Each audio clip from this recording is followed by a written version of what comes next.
such a vague statement. A person could feel not valued, where like a king could feel not valued, and they can have like all the riches in the world. So you don't think like a sense of equality is a good thing for a moral standard? Are you getting that from the book, or is this your own thing? Well, I'm just trying to figure out, what do you mean by equality? What do you mean? I'm trying to figure out, what do you mean by equality? I guess equity is a better word for it. Should we do fairness? Like equity meaning fairness? Is that what you're referring to? Yeah, I guess just that like people are all treated equal. You know, like everyone has the same rights. Everyone has like access to the same things. No one is excluded from ice cream parlors because of the color of their skin. No one is denied a job because of their gender, things like that. I don't want to just run off on a tangent. Let's go back to equal rights, right? Yeah. So what I mean by equal rights is no one is excluded from an ice cream parlor because of the color of their skin. No one is denied a job because of their gender, things like that.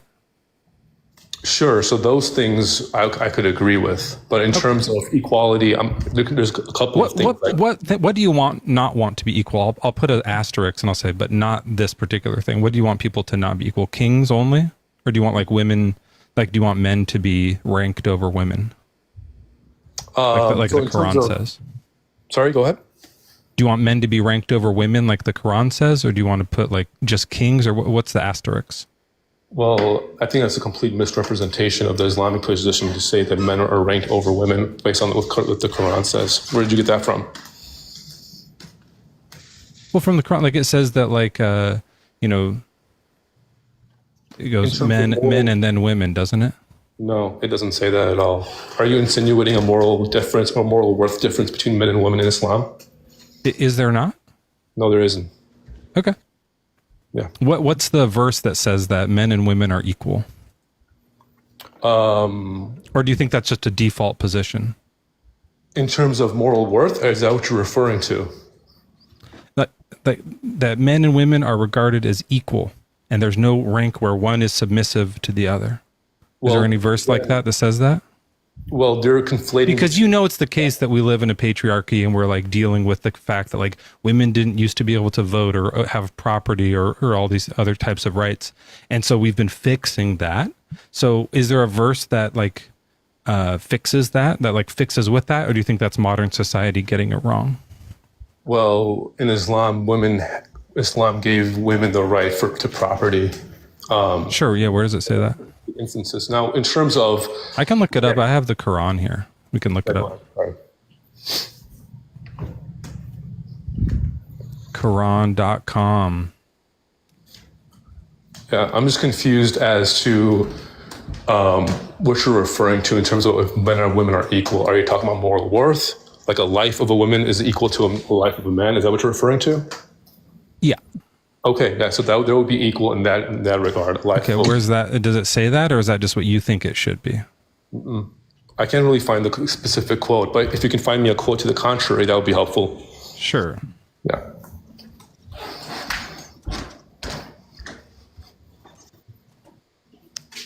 Let's take a look here. I haven't done this in a long time either.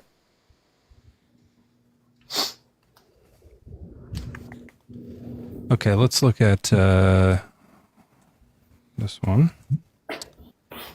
Surah on Nisa.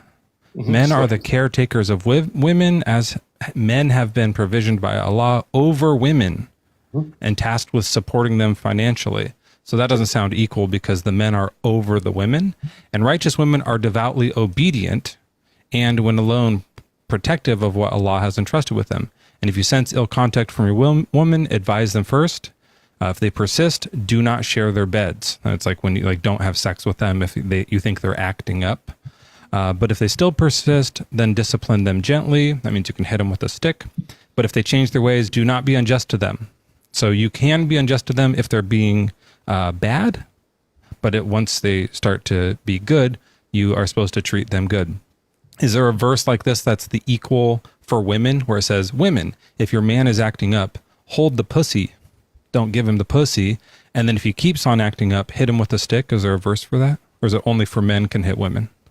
So from that verse, are you insinuating that the life of or moral worth of a woman is less than a man based off of that verse alone? If this is the only verse, yes. If there's another verse that says, and women, same for you, then I would love to see that. But you'd have to show me that. Well, first of all, I don't agree with your exegesis of this particular text, right? So that's one. And even if what's wrong with it? Well, let me finish, please. Even if I were to grant you that particular exegesis, that doesn't necessarily contradict what I just said previously in terms of moral worth in terms of life, right? Yeah. Oh, absolutely. I think that like if one gender can hit the other gender, but the other gender can't hit back, then you're seeing that like one is valued higher over the other. One is like a human being with authority, and the other is like a dog. Again, you're using you're using these analogies and metaphors of a dog, right? So that's your well, like it says gently. It's like a thing. Like if your dog acts up and like you might like tap your dog on the nose or something. Might be like, no, don't do that, because dogs respond to that a little more. I don't know if you should or not. Probably not. Like probably shouldn't hit dogs either. But that's like a more common thing that people do. But if you did that to your kid, or like hit your kid, we'd be like, no. Or if you like someone saw you hit your wife, they'd be like, don't do that. If you're like someone, like if you were in public and you saw another guy be like, I already told you once, and then they went just like a little on their wife's like nose, wouldn't you be like, what the fuck are you doing? Like, wouldn't you be like wouldn't you like be angered about that? Or would you be like, that's probably fine? Right. But from your perspective, it's an aesthetic value judgment. I just want to hear what your answer is to that. Sorry, go ahead. If you saw that in public, would you think that it was probably good or that it was bad? Right. I would say that's probably bad. But the actual sunnah. But if he said, no, what happened was I was sensing ill conduct from her. I already told her once. She persisted. Mm-hmm. And then I didn't share my bed with her, and yet she persisted. So here we are. I've been reduced to having to do this. Right. So in that particular verse, when it refers to hitting a wife, it's more of a symbolic gesture in terms of it's not a physical abuse type thing or any type of a hitting, right? So it says just light enough to not leave a mark. Correct. So it should be done with nothing bigger than a toothstick. How big is a toothstick? Like a pencil, kind of? Yeah. So my dad has one of those sticks. Has he ever hit your mom with it? Essentially, it's more of a symbolism of saying that, hey, Sure. Has he hit your mom with it though? Well, again, you're using these words, these loaded terms like hitting. Yeah. I'm telling you that. Did he gently discipline your mom with it? Not that I'm aware of. I'm not sure. If he did, would you think that he was still a good husband, or would you say that it was bad? Because in the book it says you can. Right. So regardless of what I think it's based off of, if there's an internal inconsistency with regards to moral. Yes. So this is what I'm talking about. Yeah. Here we've found a situation that is a complex situation that we don't have the objective answer for in the book. Yes, we have to sort it out for ourselves. Yes, what's the answer? Should you hit your wife with a toothstick?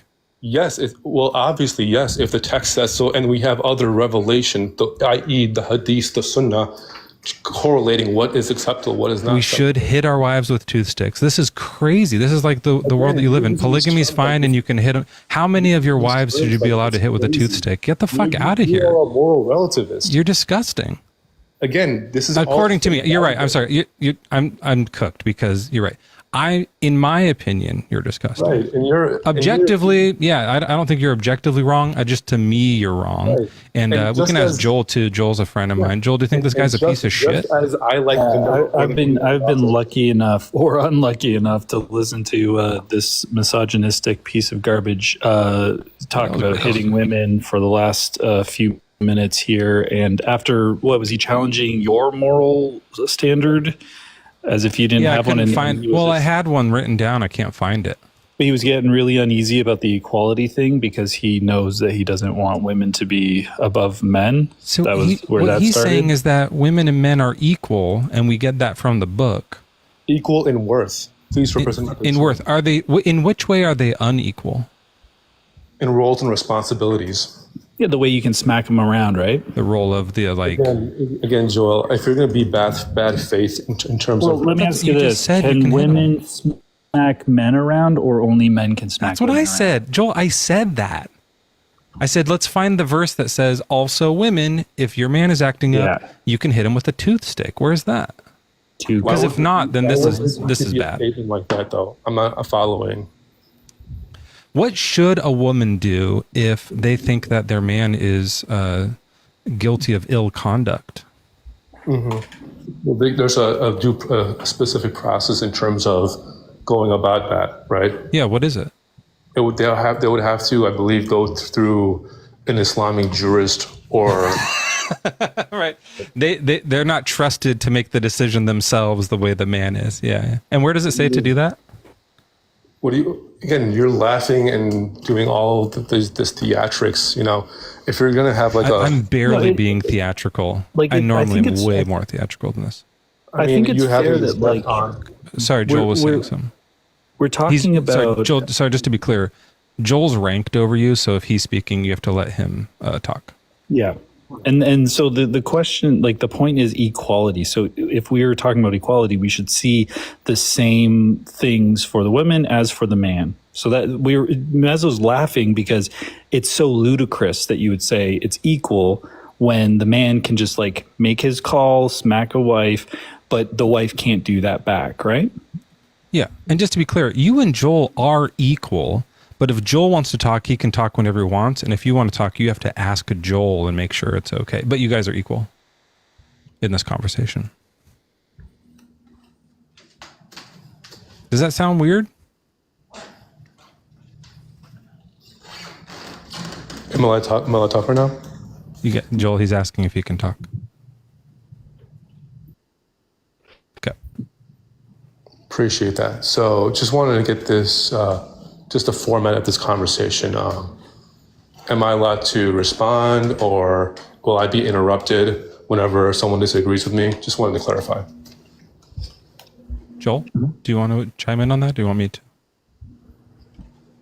I would say interrupt. If you say something terrible, I'm going to interrupt you and be like, that's terrible.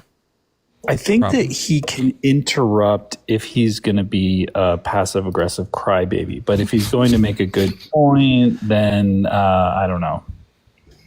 Okay, yeah, we'll hear out a good point. And also, if you can find a verse that says, here's what women do when they sense ill conduct, and that it appears to be equal, then I would love to see that. So I wouldn't interrupt that. I would listen to that. Am I allowed to talk to him?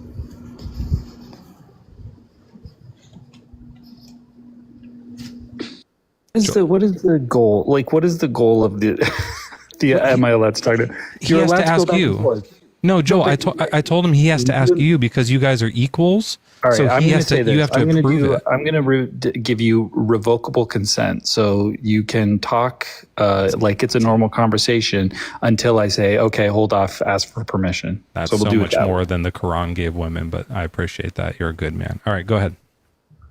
Thank you. Appreciate that. So I think we were conflating between equality in worth and equality in terms of responsibilities and roles. So I think you're equivocating on that. Let's look it up. How do you define equality? The state of being equal, especially in status, rights, and opportunities. So in this case, the man has the right to hit their wife with a toothstick, and he doesn't have to confer with any judges or other people. Does the woman have the right to do that, or does she have to confer? Yeah, she would have to confer. And if they confer and say, yes, he is doing ill conduct, can she hit him with a stick? No. What does she get to do? That's the recourse would be. I'll have to look it up again in terms of. Yeah, look it up. It's in the book here. Well, wait, we can do that. Let me see. Yeah, I'm not sure, to be honest with you. I'll have to look it up. But I would grant you, even if I were to grant you the fact that, hey, she couldn't even, I don't see how that contradicts my position or provides any type of internal inconsistency. It just shows that they don't have equal rights. The man has the right to punish his wife without conferring, and the woman doesn't have that right. I'm not disputing that though. Okay, well then it's not equal. So the Quran views men and women as not having equal rights, at least husbands and wives. Sure. Is there anything wrong with that? Yes. In my opinion, there is. Is there anything wrong with that in your opinion? Well, your opinion and my opinion are irregardless. It doesn't matter, to be honest. I'm just curious what your opinion, like, do you disagree with the Quran on this one? No, I wouldn't disagree with the Quran. But even if I did disagree with the Quran, it wouldn't have no bearing on reality.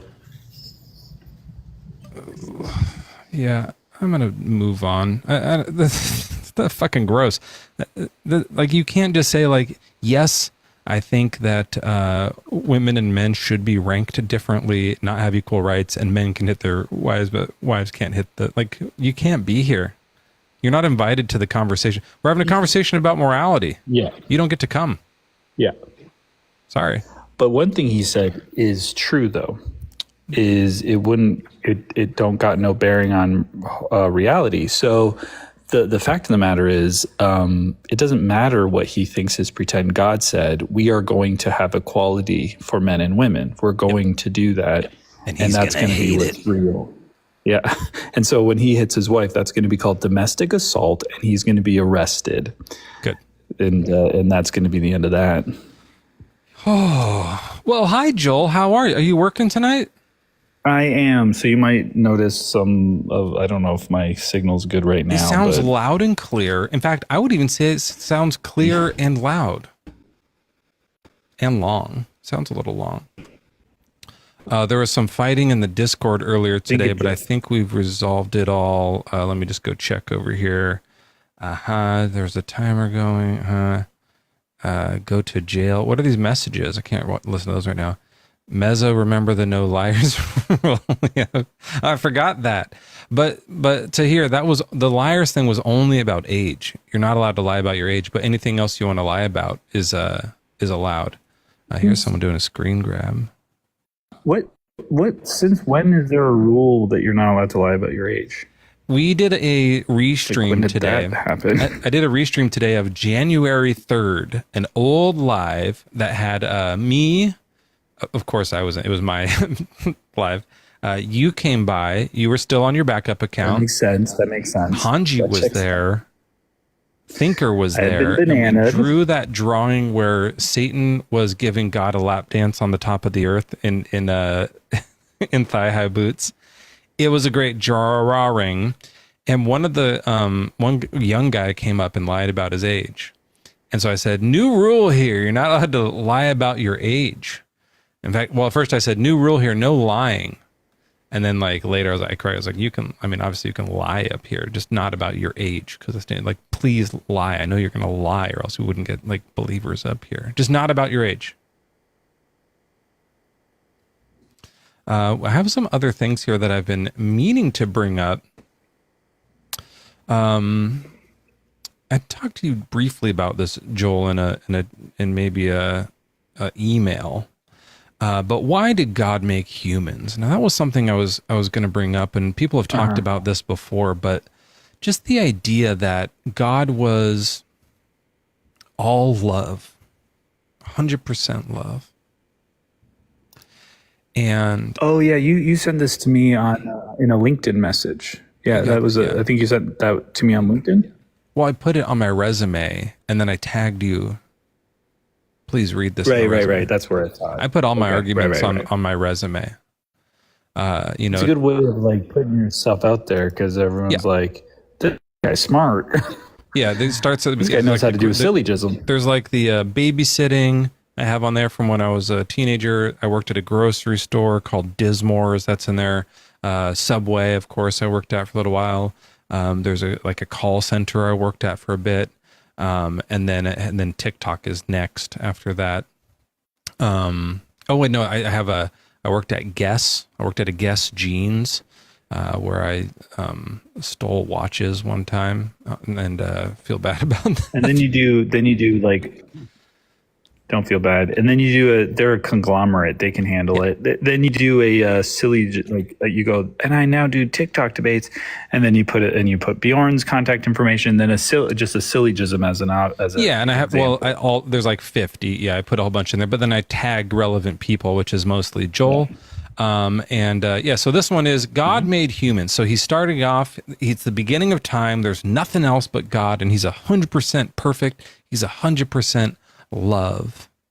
And then he made humans, knowing that they would come along with sin and that eventually he would redeem them in this passionate, Christ-like, bloody cross of a mess.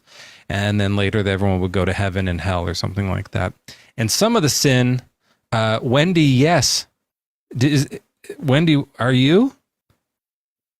That is where I grew up. Are you from Pullman, Washington? Is Dismore still there?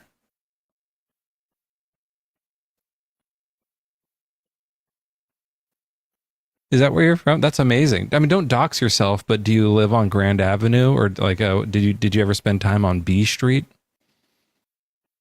I lived on D Street, Stadium Way. I live kind of like right on the street on the Stadium Way, like off the corner there where the ballparks are. You guys all know what I'm talking about.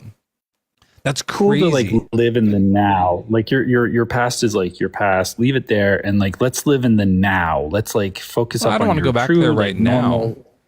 I don't want to go to Pullman right now. Yeah, but like your real friendships, you got friendships in the now.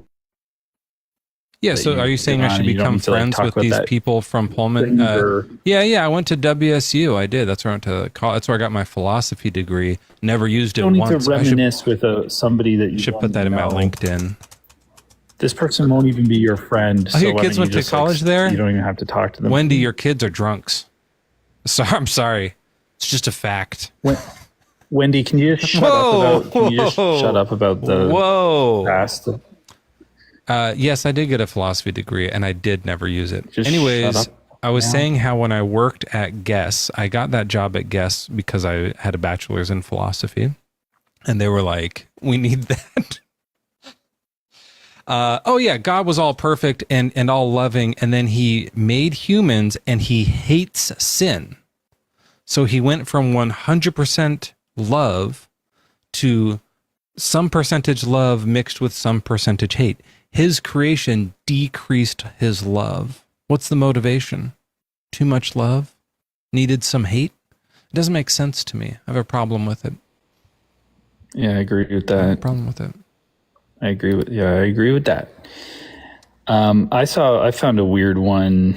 And by the way, I hope that a Christian comes up here to explain it, because we can't figure this stuff out. We don't have the Holy Spirit. So if we could get a Christian around, they probably could tell us what that is.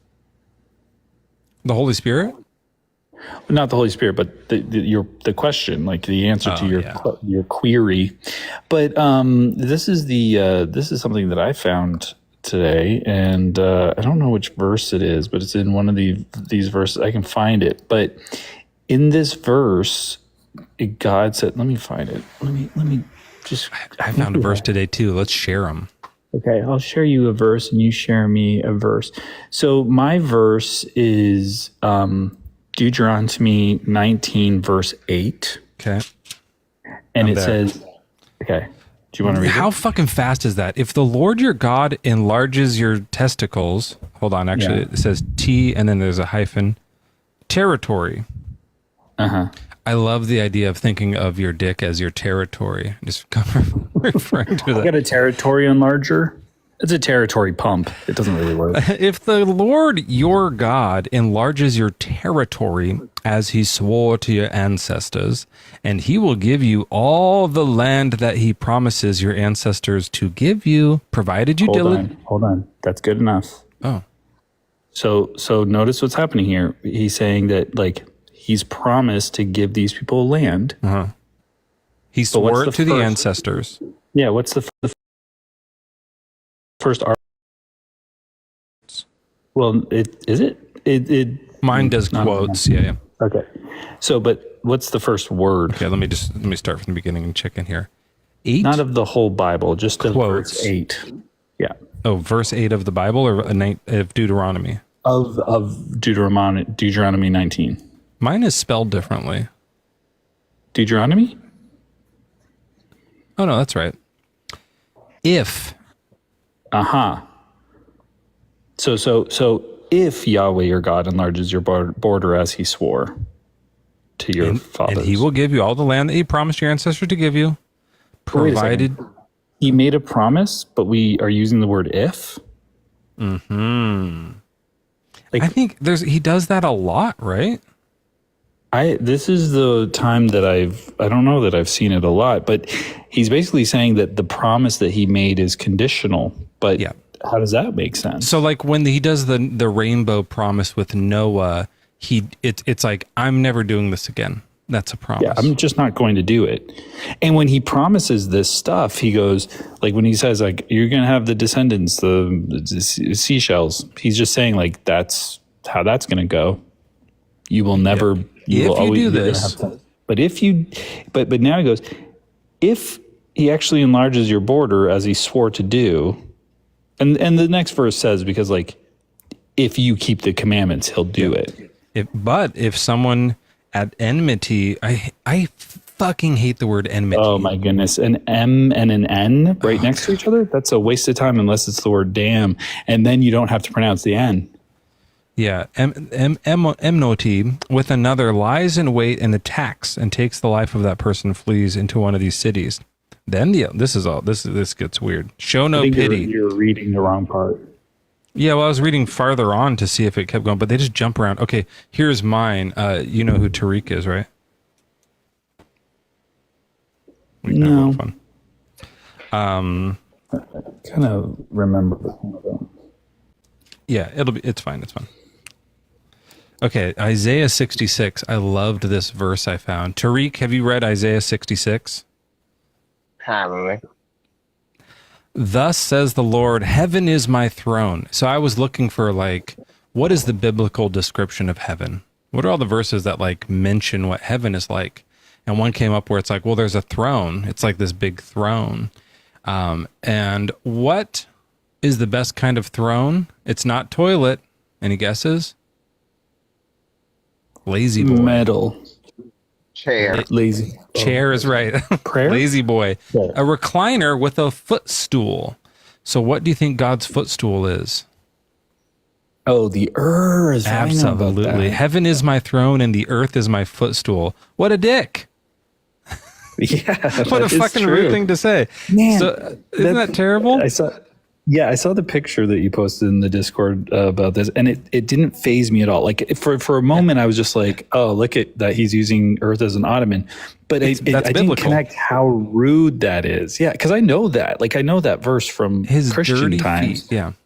And then it says, so the earth is my footstool. So what kind of house could you build for me? What sort of place for me to rest? All these things my hand has made, so all these things are mine, says the Lord. But this is the one whom I will look. To the humble, contrite spirit trembles at my word. And then there's this whole like sacrifice thing that I don't get. Whoever slaughters an ox is like one who kills a human. I don't know what this stuff means. Huh? He goes down this list. I think of like... I think it's a list of, like, if you slaughter an ox, that's not something he asks for, so it must be for a different god. Whoever sacrifices a lamb is like one who breaks a dog's neck. What is going on? He's asked for this shit. He probably just likes broken dog necks. Whoever presents a grain offering like one who offers pig's blood. Whoever makes a memorial offering of frankincense like one who blesses an idol. Now, where did frankincense ever get offered? I can't think of it. Just as these have chosen their own ways, in light of their abominations they take delight, so I will choose their punishments and bring upon them what they fear. Because when I called, no one answered. The main reason I've also found this is because it says, I will choose their punishments. So it's not a like sin is a natural consequence. It's a like free will choice by God. Tariq. Hallelujah, brother. How y'all doing today? I couldn't be better. How are you? Praising God. Amen. I think if anyone has a chance to convert me, it might be you. Hallelujah. I received that. You what? Hallelujah. I received that. You receive me? Hold on now. I'm into it. No. Oh, well, then, yeah.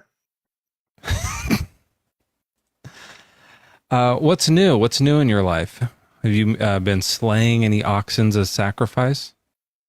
No, that's sacrilegious.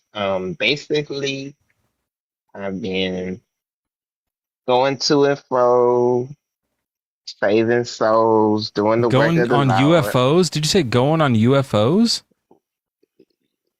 I don't like when you do this to me. Do you believe in UFOs though? No. I Like believe in God. Is there a bug on my head? The only bug is you're bugging God. You're tempting the Lord. Whoa, that's harsh. You're tempting the Lord, and He don't like it. I don't think that you really appreciated the gravity of my verse that I gave. Oh, did you want to go back to that? There's like a conditional that you're interested in. Sorry, Joel, you're breaking up though. Well, I mean, like, God, yeah. It's not that I thought your verse was lame. Don't take the Lord's name in vain, Joel. Our next guest is has an interesting name that I can't read. What should I call you? Simulacronaut. Sorry, what? Simulacronaut. So yeah, you're Simulacronaut? yeah, so that you're actually Let me make sure I'm saying that right. Simu? Can I just call you like Sam? Yeah, you can call me Sam. Okay, You what's can your call me age? whatever you What's like. your age and religion, Sam? I'm 29 and I'm a perennialist. What does that mean? So perennialism is the Is that like a belief tree? I think we have perennial trees. Are you it is kind of like a tree. Are you familiar with Carl Jung? I've heard of him. Okay, Carl Jung was a very influential psychoanalyst, and he essentially embraced perennialism. Perennialism is the belief system. Aldous Huxley was another one. So are you a Christian? Not exactly, no. I mean, I would consider myself a Christian in the sense that I believe the Bible, but to be like divinely inspired, but I also believe Shakespeare to be divinely inspired. Do you think Jesus died for your sins? In a way. What way? In the sense that Jesus is Mercury. Jesus is the word, the logos. Well, everyone knows that It's Jesus symbolic. is So, Mercury, here's but the like, whole but what do you thing. mean that he died for your sin? Mercury didn't die for your sins. No. This is a story of transmutation. This is symbolic. This is the whole thing. Is you're Right, so you ascribing don't all these, really like, have very, sins. Like, you don't you're think it ascribing really all happened, These yeah. very like superficial. Hold on, let me take notes on this because assumptions you're onto these talking fast. I got to take notes. Okay. What's your argument? You are ascribing superficial assumptions based on your modern conceptions of these texts, Based on modern and conceptions. it's basic as fuck. Text, and it's basic. It's Okay. blasphemy. As fuck. So, for instance, like, Is it are you blasphemy? familiar This with is the shock? blasphemy. No, it's Well, not blasphemy. Tariq thinks. Are you familiar with the like literary? Did you device shush Tariq or me? shock value inversions? Who were you shushing? I'm not shushing anyone. You went shh. No. I'm saying, are you familiar with shock value inversions? Let's start there. Shock I know value virgins. and virgins. No, inversions. Like something is inverse. Oh, okay. I don't Okay, think this it's is very. blasphemy. It's very Hold on, like just one people second. I who don't think study it's hermeneutics. Hold on. and I don't study- Sorry. think So when hold on a Joel's talking, second. we have to. Hold on. I don't think it's blasphemy, Tariq, to say the fuck word. I think he's allowed to say that. He just can't say like "goddamn." Nah, it's just he's talking about how Jesus is in retrograde, and I don't like that. I'm not saying. Are you that's an fair. astrologist? I believe in astrology, but I don't. I'm not an astrologist. Okay. And I'll just put believes in astrology. Okay. Is there anything you don't believe in? Like, do you believe in UFOs and ghosts and everything? I believe that UFOs are most likely a psychological phenomenon, and UFOs probably are the most. They're psychological. probably very similar to the experience of fairies and fairy abductions. back Probably in the just day. fairies. Okay. Well, no. It might fairies in the sense of they're the same psychological phenomenon, not in the sense of like UFOs Sam. are just like What fairies. about ghosts? Sam. Oh, sorry. Sam, I get this like psychosomatic, like metaphorical thingy, blah blah blah. But like, I'm wondering what's real. Like, what's real when it comes to God? In what sense? What do you mean by real? Like, I mean that like what exists in the sense of God in like a in an existing sort of way, like I exist or Mezzo exists. Yeah, like Well, do you so, think yeah, do you this think is God actually- exists within reality? So this is an interesting conception. Are you guys familiar with the works of Immanuel Kant? He made it. I don't know if you're pronouncing it right. Immanuel Kant. It's a German name, Kant. So yeah, it's Kant. Yeah, but in German they said Kant. You know what? I was gonna read him, but I honestly can't be bothered. Yeah, well, he's a cunt. So, so the thing about Immanuel Kant is that That's blasphemy. I'm sorry. You know what that's is a bummer, blasphemy. actually, is it's almost 9 o'clock. We actually missed the 8 o'clock top of the hour, so we're going to have to do one now and then do one again at 9. Are you available, Joel? All right, that makes sense. Yeah, let's do the top of the hour. That's right, folks. This is a beautiful song. It is 11:57. Ooh, p.m. That's right, the tippity top of the hour. We are at Bad Bible Debates. Mezzo's hosting, JRB hanging out. Tariq is also hanging out, it looks like. And Sam is in the hot seat. That's right, it's 11:58, the top of the hour. Mezzo, this is a great song. Take it away, Harry. Harry Styles, right?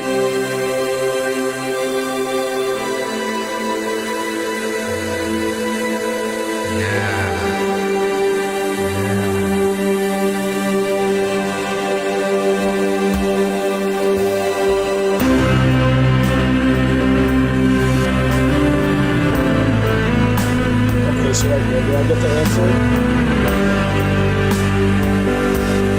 That's bad. The thing about Immanuel Kant is Sorry, just 1 second. This is part of a commercial break. We'll be right back.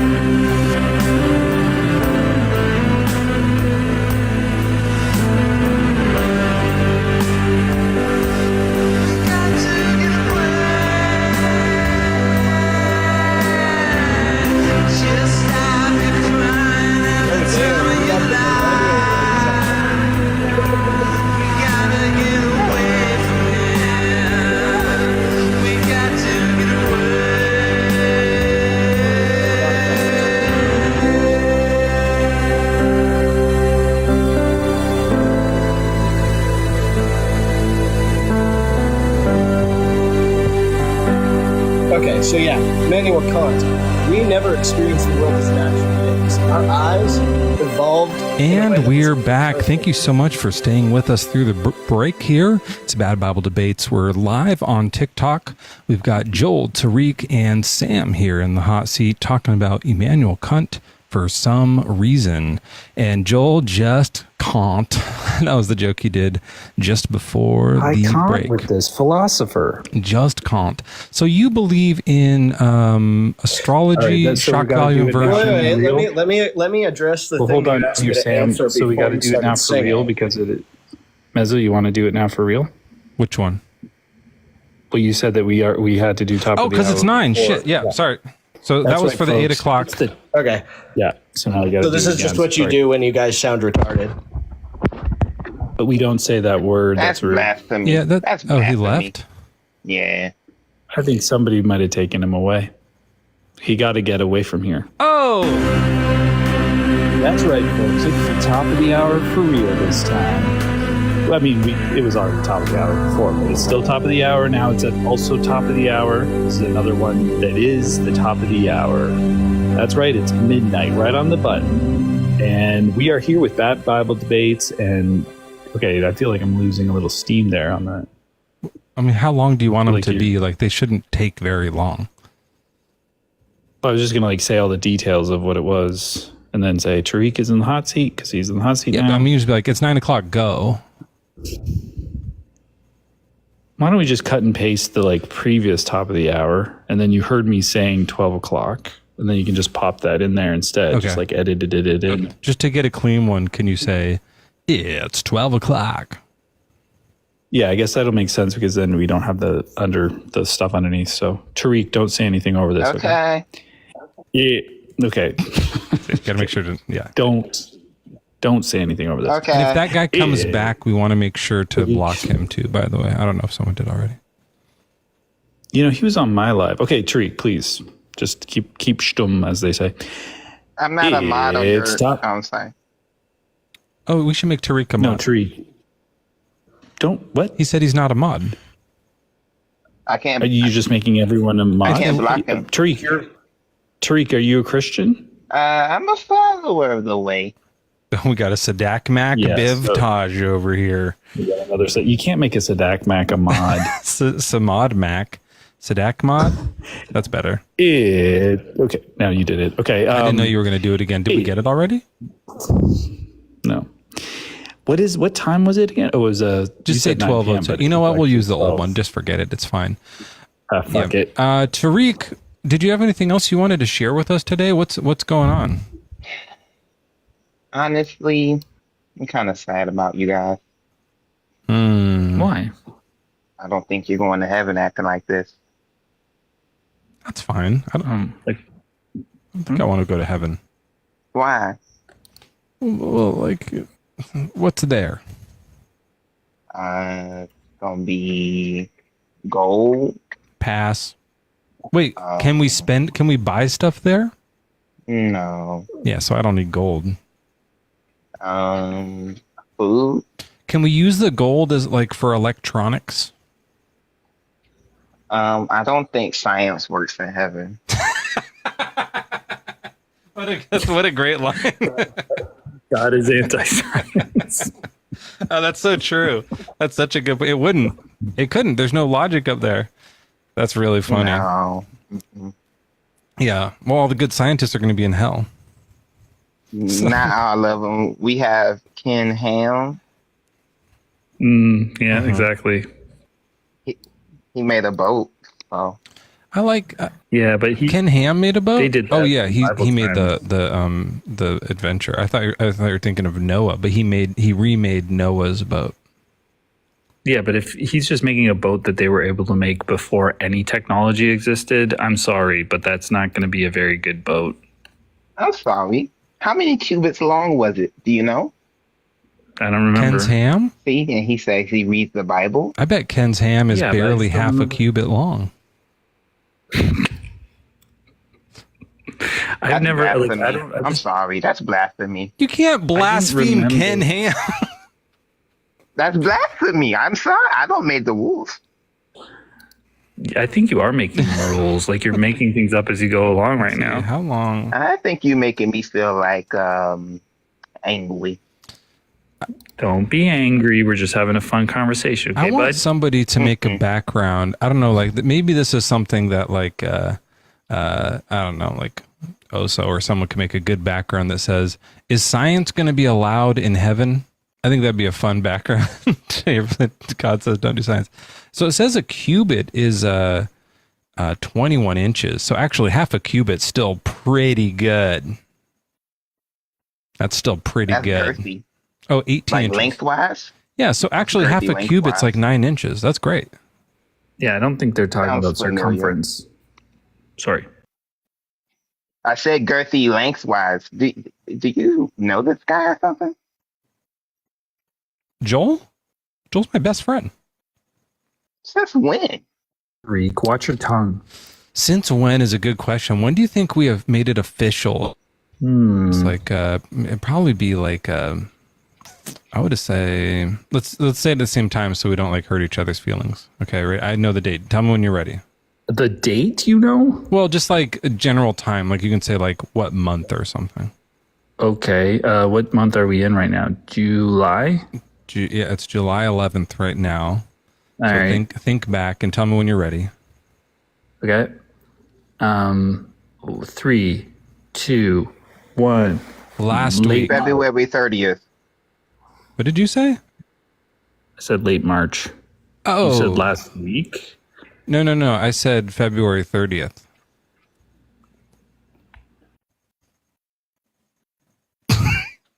Honestly, this show just got 1,000 times better. 1,000 times better. Can I see everybody in the chat just put ones? Yeah, can we get ones Just in put chat? ones. Not if you're anything. Just can we get some ones in chat? Norwegian, just to do it. I like that. We should do that more often. We should just get just put ones in chat. we should do that when Christians are up. There we go. That's really funny. Can I get ones in chat? That's a great idea.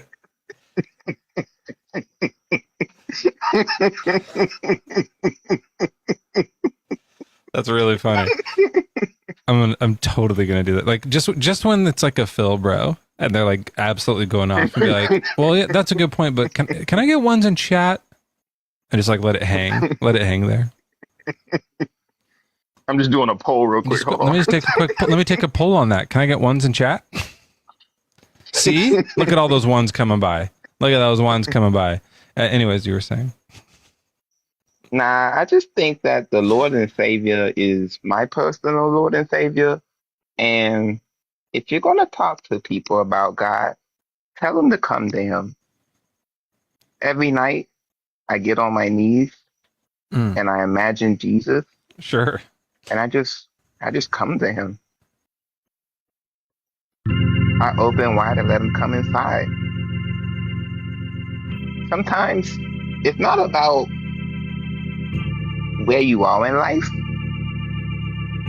It's about whether or not you're willing to open wide and let Him come inside. Tonight is the night, ladies and gentlemen. Let Jesus fondle your heartstrings. This is a really wobbly organ. It's like a ghost organ. It might help to put something under one of the legs. What's that now?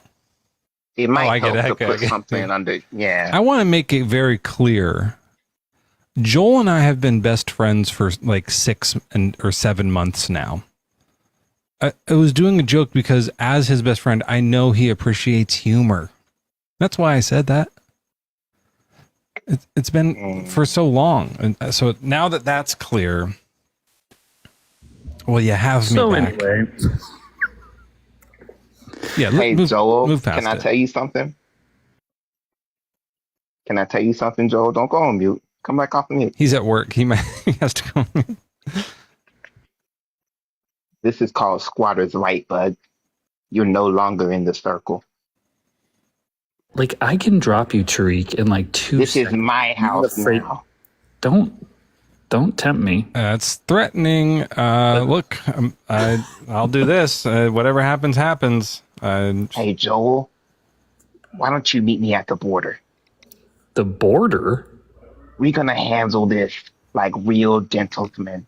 I want to go to the border. Yeah. Oh, like the Canadian border? Right. I just assumed you meant the like the Mexican border. Well, yeah. Why am I going down? I don't know. I was like, why do you want to meet there? That's a long ride. That's a drive for Joel. Yeah, that's not. Yeah, I want him tired so that when I beat his ass. Oh, that's smart. That's smart. Like, yeah. Yeah. Do an overnight drive, pull an all-nighter, and get there. Don't have any energy drinks or coffee, and then we'll fight. Oh yeah. Oh yeah. Let me tell you something, buddy. It's gonna be quick, and it's gonna be fast. There'll be 2 sounds: me hitting you, and then you hitting me back. What is the? What is the like? Why? How many times have I been threatened on this app? That's the Today? weird thing. Well, one today, and then that one guy, remember, said he was going to break my neck or whatever. Oh, we should talk about that. I've been, working out the schedule with him. Things are looking good with Bjorn. Don't know for sure yet. No promises, but like just in case, I've been talking to him and keeping him in the loop. So, wait. Yeah. Jason boy? I mean, maybe. I don't know if he is or not, but Bjorn is the guy who's in charge. He owns our podcast. He's the guy who bought our podcast, the Swedish guy. Yeah. And so we have to kind of clear stuff with him. And there's a guy who wants to, I guess, just like put his hands around Joel's neck, and maybe, I don't know, like what under what context, but it sounded angry. He said something about watching the life slowly bleed out of you, or anyways, along the lines. So we're going to meet him in person, or we're trying to set it up to do a public, like a live debate actually with him. Some people know him as Deathless. What was his older name? I don't know. We call him the Beautiful Logician. Yeah, he's the logician genius who's Baha'i. Yes, I'm 46 and I'm Baha'i. Yeah. He's that guy. Well, I don't necessarily know about that. I do like girls, but it's like this. Oh, you haven't seen this guy. Yeah, this guy he'd switch you. Well, that's possible. I am open. You'd at least be mesmerized. You know what I mean? You would be. I don't know that you do like a absolute switch, but you'd be like, oh yeah, that's a gorgeous. Like if you're the type of like, one of these guys that's just like, I don't know if a man's. I've never seen a man and found him beautiful. You'd be like, oh yeah, no, that's a gorgeous man. Like there's nothing I can do about it. And you'd be like, and then you have to kind of like shake it off. That's what happened to us. He hated it. He threatened us. I think more Joel than he was more looking for you than me. But we're going to try to do a debate with him in a shark cage. Obviously, we would be in the shark cage for protection from his shark rage. So we'll let you know if it works out. Okay. Well, if Joel survives, I'm next. Then we'll meet at the border. Okay. You're going to need a bigger shark cage because Joel's got long arms. They're like 2 cubits long. Joel, are you okay with this guy being here? Do you want to? If you want to kick him at any time, you have the right to do that. Which one? The one who's threatening you. I freaking dare you, bud. Just some. Just some. Welcome in. What's your age and religion? I'd be be taunted and dared. I'm 23, and I'm basically just a naturalist. I'm not really aligned with any religion. Okay. Well, I think the Christian gods make believe. Why don't you debate me on that? No, I'm just curious. Like, do you have any advice? Like, some of my friends believe like in demon possess. Oh. Yeah. Apparently, he knows some guy that make the movie like Nefarious, which is like a Christian propaganda movie. Why do only demons possess and angels don't possess? We should have more angel possessions. Oh yeah, like most of the guy like always complain that like you never understand the Bible because you never have like the spirit on you. Yeah, that's bullshit. Yeah, look, their whole religion is make believe. You can just tell them that maybe. So that usually works for me. People come up here and they're like, "Yeah, I'm a Christian," and then we go, "Well, it turns out that the Christian gods make believe," and then sometimes they'll just go like, "Whoa, never thought about that," and then sometimes they'll be like, "Well, how do you know that?" And then we'll be like, "Well, we checked, we looked into it, we checked into it, and it turns out," and then usually that kind of flips them around. So you can maybe try that. Yeah. Yeah, it's like he have like a story where his like father who like is a director for like the Nefarious movie, like he and a bunch of like Wait, what staff movie are you talking about? Yeah, Nefarious. Like Nefarious? Yeah. I've never seen it. Okay. Yeah, it's like a propaganda movie. Like I think you probably saw some clip where there's like a prisoner and who's like got like a demon possess him and atheist. Yeah, just tell him this got 35% on Rotten Tomatoes. This can't be true. This is bullshit. If this was true, it would have gotten at least 80. Yeah, I think that's an easy cook.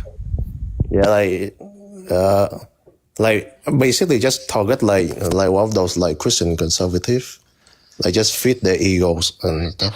Well, here's the real thing. If you're curious, ask them what the demon's motivation is. Why would a demon want to possess somebody? There's no reason. They're perfectly fine. They're in hell. They have everything that they need. They're either being tortured or they're not. It doesn't matter. But like, why are they messing with us? They can go to like a different galaxy. Why are they all here? It just doesn't make sense. It's a dumb story. Yeah. That's what I would go with. Okay. All right. Yeah, they just believe, and like the guy father, he said like his staff like got like a demon present, and like he asked like a Catholic father to come in to like exercise the demon. Like I think like the story is like stupid and stuff. But, like demons hate exercise. They're freaking slouches. Yeah. Yeah. Man, couch potatoes. Yeah, I asked for proof, and like, well, like he said that like the demon like basically ruin off their like equipment stuff and stuff. So I like find like the story like pretty crazy and stuff. You know what's good too? We have a friend who intentionally used to try to get possessed by a demon, and it never worked. It's a really interesting point. You can show them like, I'm going to try it.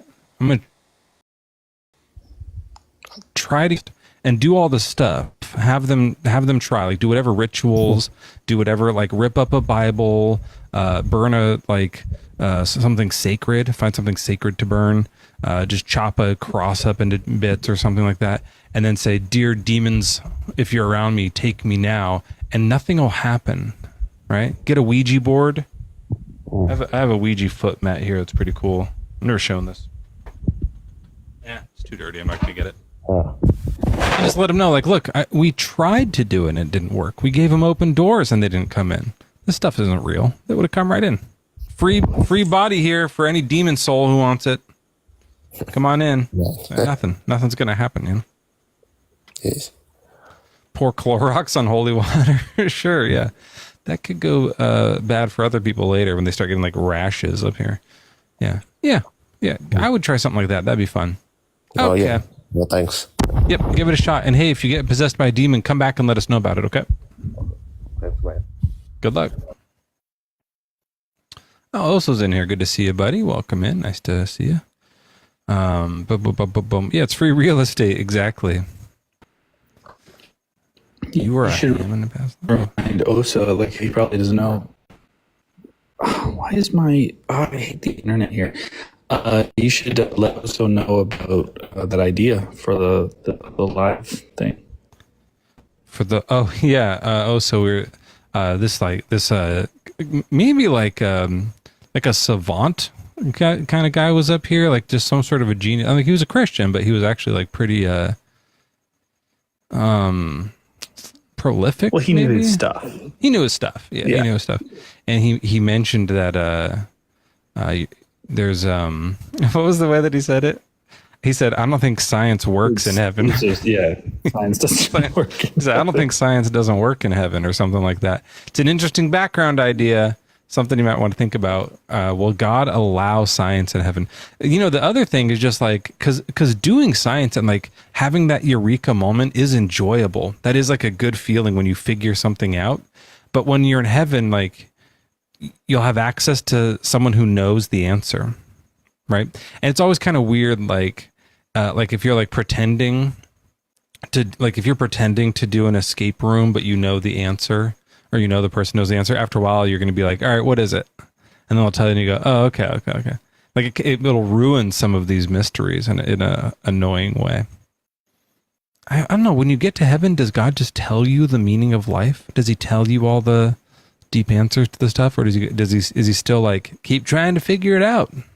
That's interesting. Yeah. I don't know.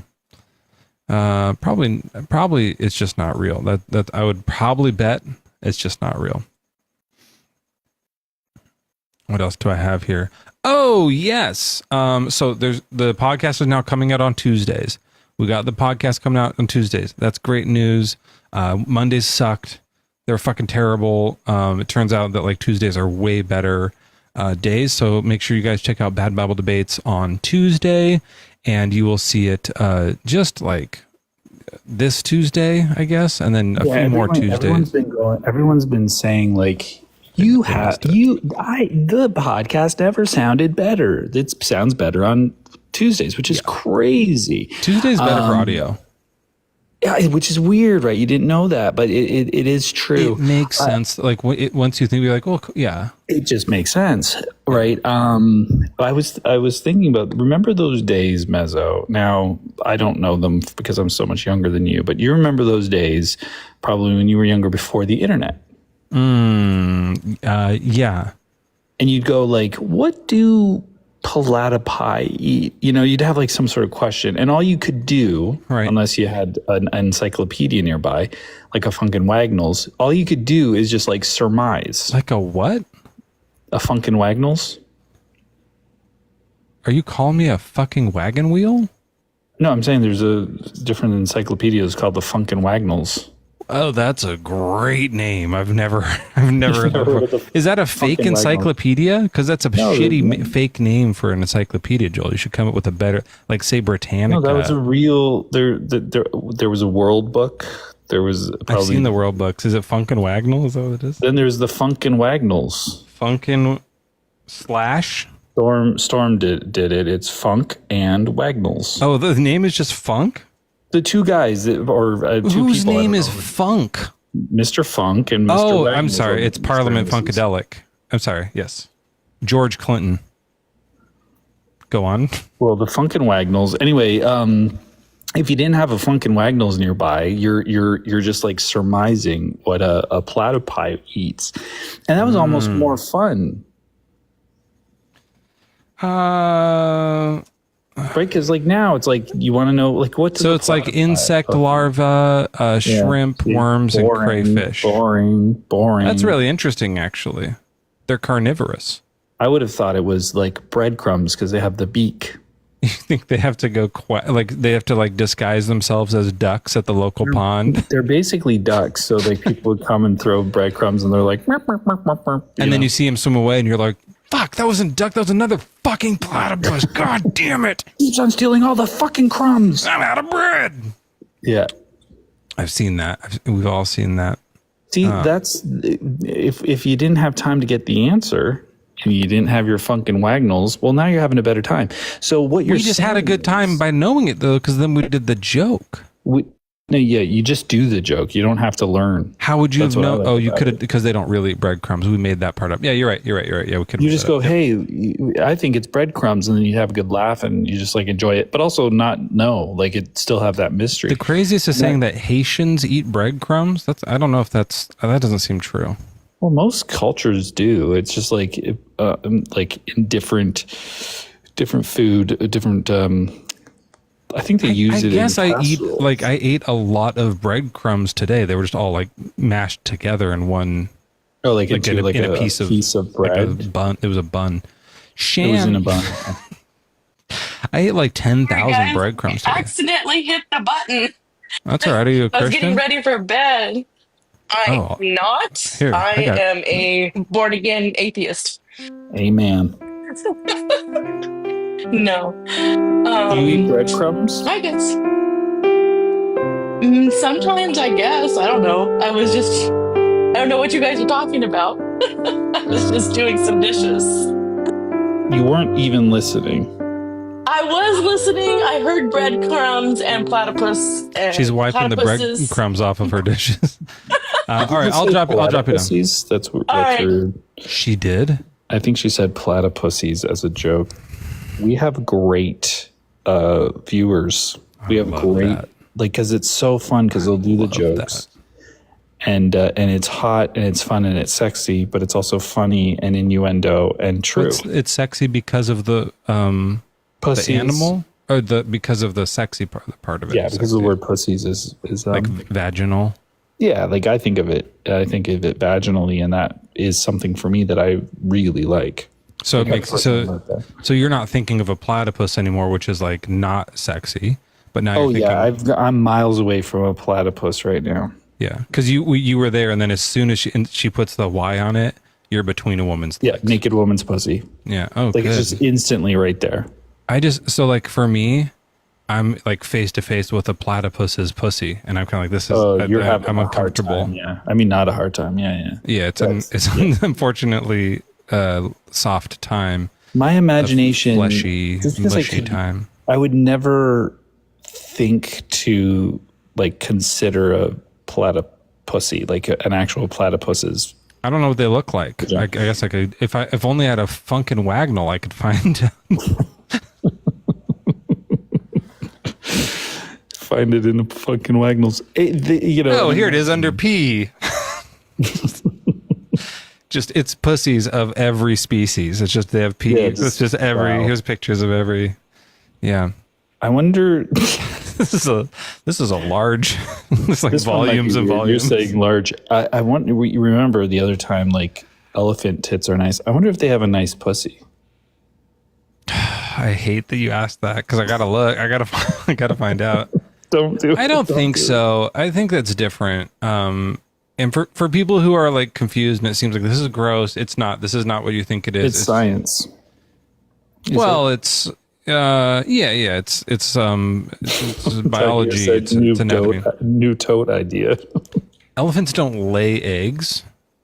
Yeah. Oh, we could actually like get 2 totes, put a tit on each one, and you could wear one over each shoulder, and it would look like you had 2 elephant boobs. Oh my goodness, gorgeous. I guess you could just make one and buy 2 copies of it. Yeah, no one's gonna be like, is that a left elephant boob or a right elephant boob? No one's gonna know.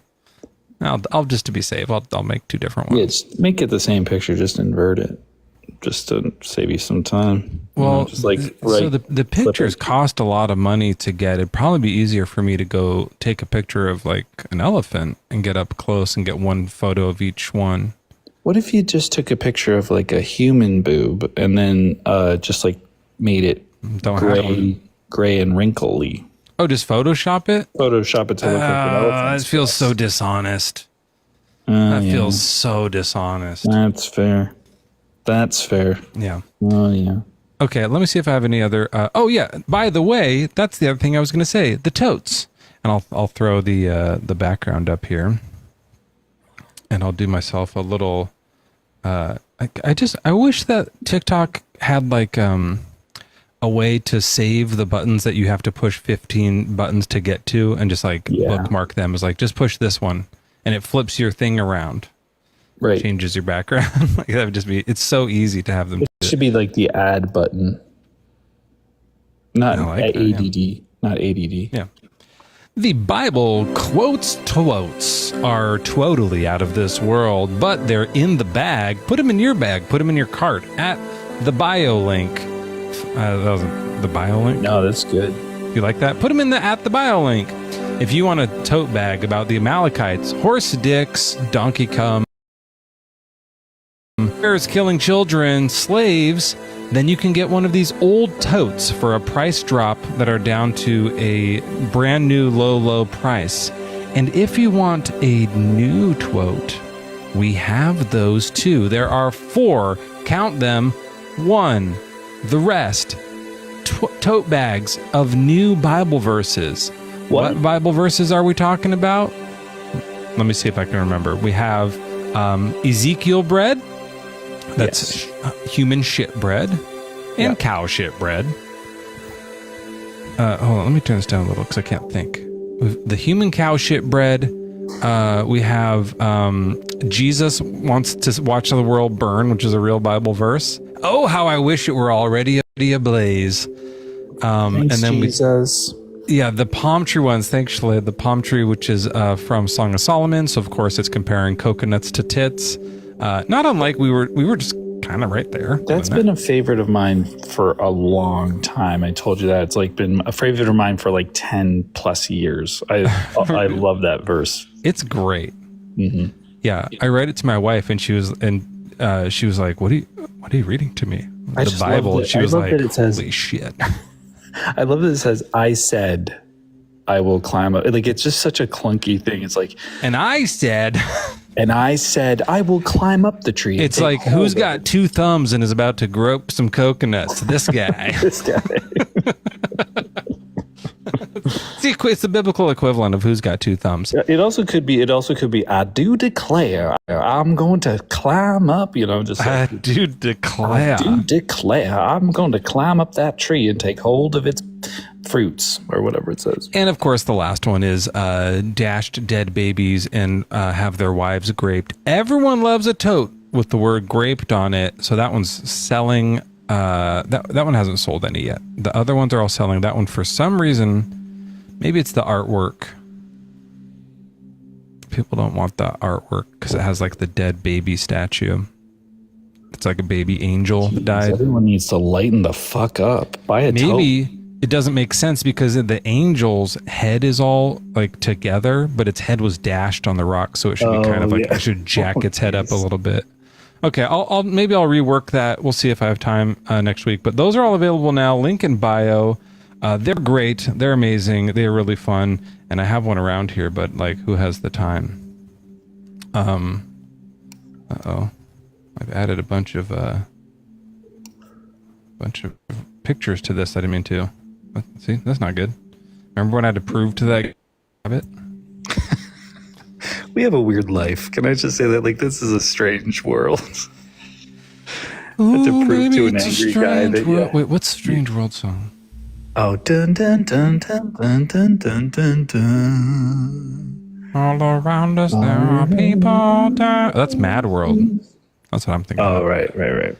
Zachariah, welcome in. How old are you? What's your religion? I'm 23. I'm agnostic. So there's Wild World. Oh, baby, baby, it's a strange world. You could do it to that, maybe. Okay. Zachariah, you're agnostic to what? To God. Okay. What did you want to come up here and talk about? I'm not sure what is this about. I just joined. I'm not too sure.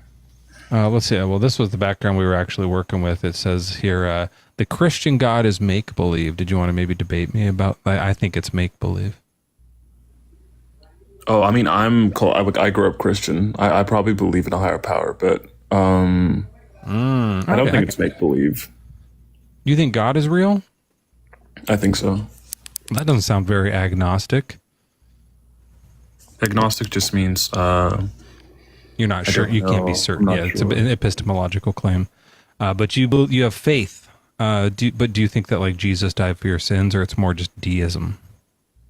I mean, that's what I was taught growing up. But I intuitively believe that there's a God, and I think faith is like a pretty good predictor for what is true. So really? I would assume that God exists. Yeah. But do you think Jesus is God? Yes. I don't know that. I think so. Yeah, that'd be Christian's the word for like if you are wondering for next time, you'd say I'm an agnostic Christian, or you could just say Christian, because that's like kind of implied. They know that like there isn't proof, but we use faith. That's what Christianity is. Yes. Okay. My bad. Yeah, I'm an agnostic Christian, and I think God is true, and He is real, and He is, I would say, the way of light. Like, purifies us, and it's through Him that we will reach heaven. I think I do believe in that. Oh yeah, full-blown Christian. Why do you think that's all true? Because it says up here that it's make-believe. Yeah, but how do you know it's make-believe though? Like the Bible was like the first book to ever exist, and we have so much evidence for God's existence. So if I look that up and that's not true, are you going to stop believing in God? Well, there's a list of reasons as to why we believe God is real. Like that's one of many reasons ever written. The Epic of Gilgamesh. That's what people mostly think is the first book. One of the very first books ever written. When do you think the Bible was written? Like, do you want an exact date? Well, like a century. It doesn't have to be. It doesn't have to be like it was a Tuesday. Yeah. When was it written onto paper? Because like the Bible's a collection of like different. No. I mean, like when was it authored? Because it's probably about like 500 BC. Yes, that's when most of it was put together. I think it's just going to depend on which version you mean. Like, the Old Testament, like they started writing on 500 BC, and then like up till 0 or so, or not quite, but like 100 BC, and then they did the New Testament like around 100 BC. They kind of added that to it. So but you think this stuff is all true, or do you think the Bible's like a metaphor, or what? I mean, I'm of the belief that the Bible's metaphorically true. Okay. Yeah, it can't be actually true. Obviously, that doesn't make sense. So. I believe there's like some truth to science and evolution and the Big Bang, and I don't think in some ways it's incompatible with the way the Bible explains creation. Like I'm not a creationist. So. Yeah, no, it's like the Bible is like this. It tells these stories that are mythological, right? Just like the Epic of Gilgamesh. It has like here's this fantastical story, and there's sorcerers in the Bible. Like literally, there's sorcerers, and then there's like mediums. Like fortune tellers and dragons and talking donkeys and all these like mythological elements and creatures. And so I look at that and go, well, that's fiction. And you do the same thing. You look and go, that's fiction, but it's metaphor for something else. But I don't know why you think it's a metaphor. Why wouldn't you just be like, yeah, it's fiction. It's not true. Well, I mean, we just have to question, like, how do we reach the conclusion whether something's fiction or not, right?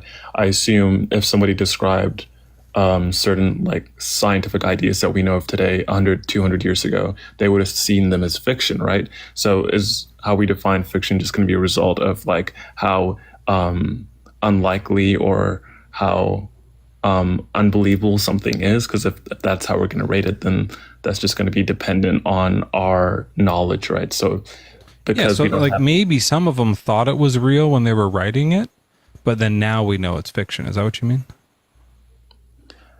No, I just don't think it's fiction at all. Like, I don't think it makes sense to call the Bible fiction. Yes, you do. You said you thought it wasn't a real actual story. You thought it was a metaphor. Oh, sorry. Okay, let me clarify. I do believe Jesus rose from the dead, and I do believe in heaven and God. So I think what God is describing it's not literal, but I think it's true. You know,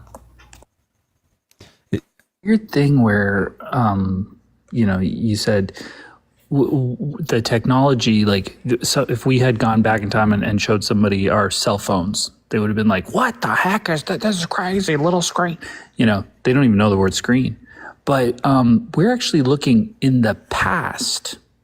Like, we're looking way in the past. So you'd think that like we've built on old knowledge. So when we have like sorcery and stuff like that, we don't see any evidence of that. Like, it's the exact opposite thing, isn't it? Because we have horses and buggies.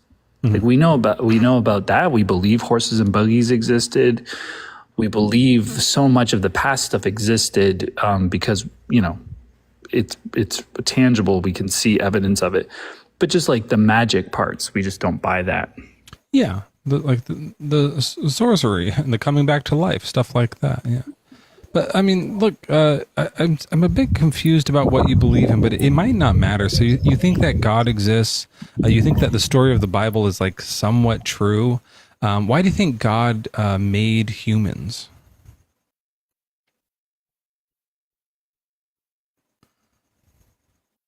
Zakira. You're off the app, so we can't hear you. It sounds like maybe you're talking there. Can you not hear me? Yes. Yeah, when you like swipe out of the app, we can't. It's muted. What about now? Yeah, I can hear you.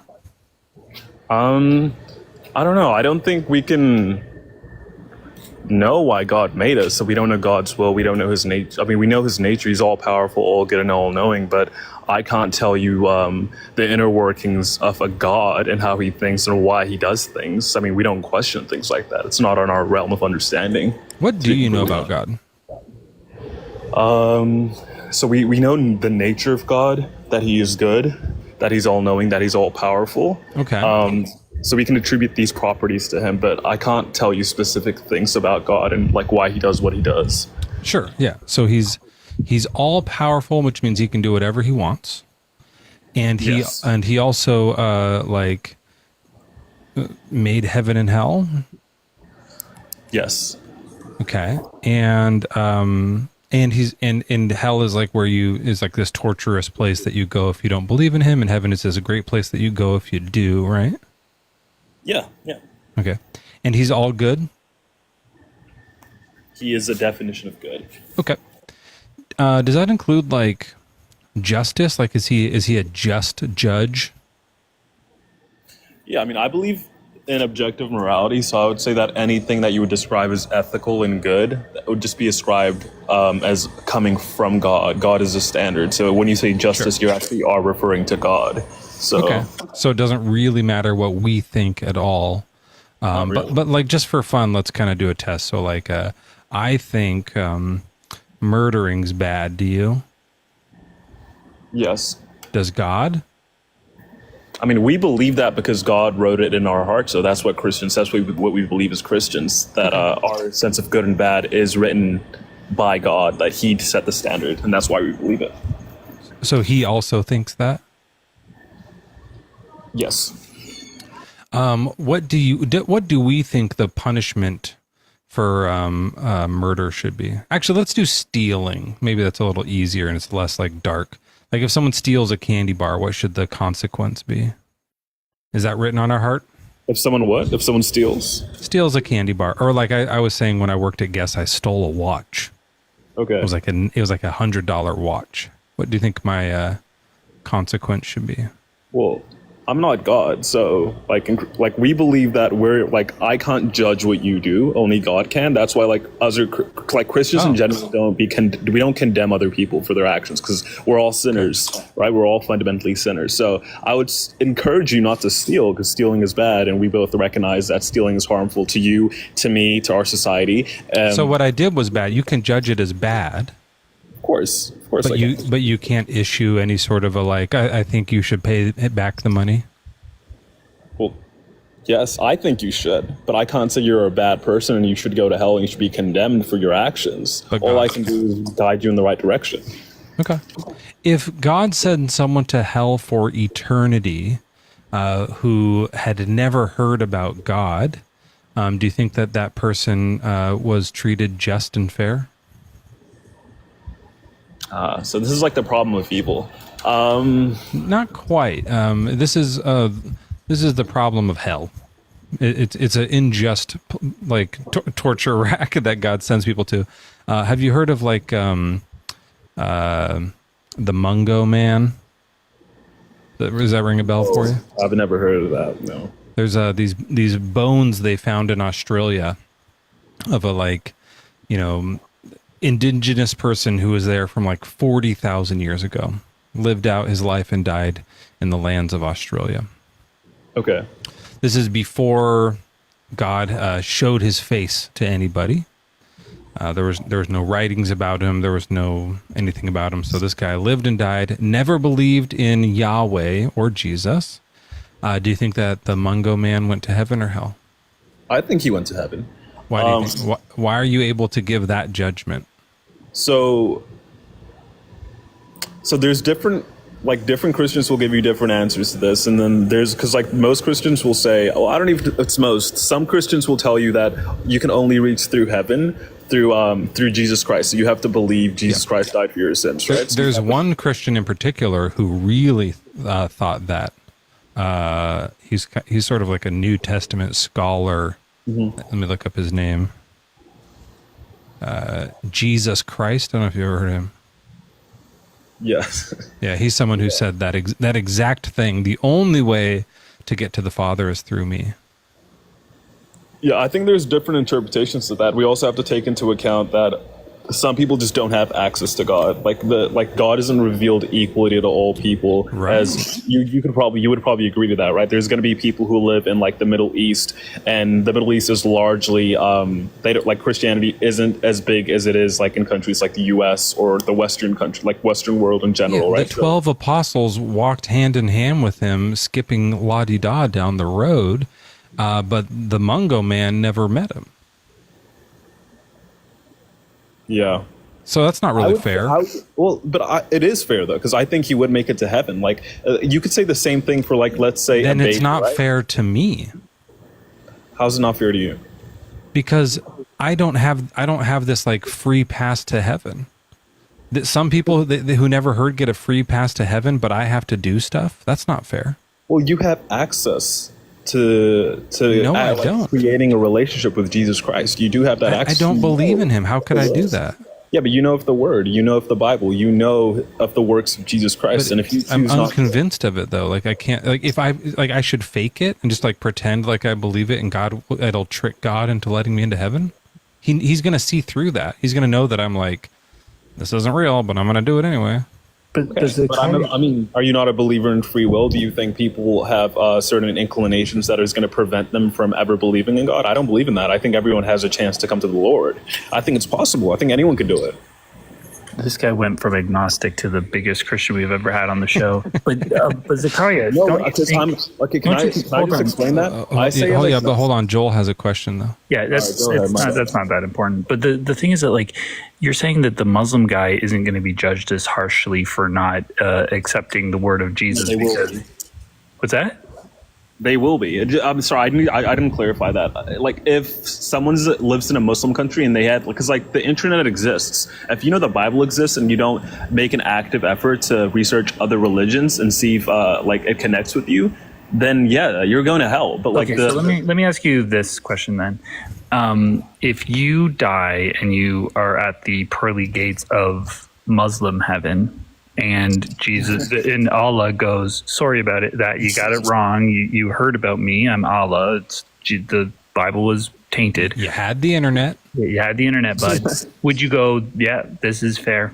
That's I fair. think that's fair. So you would say, send me to eternal, torturous, skin-ripping hell? Of course I wouldn't want that, but obviously I made my decisions. I wasn't convinced by his message, so why would I deserve to?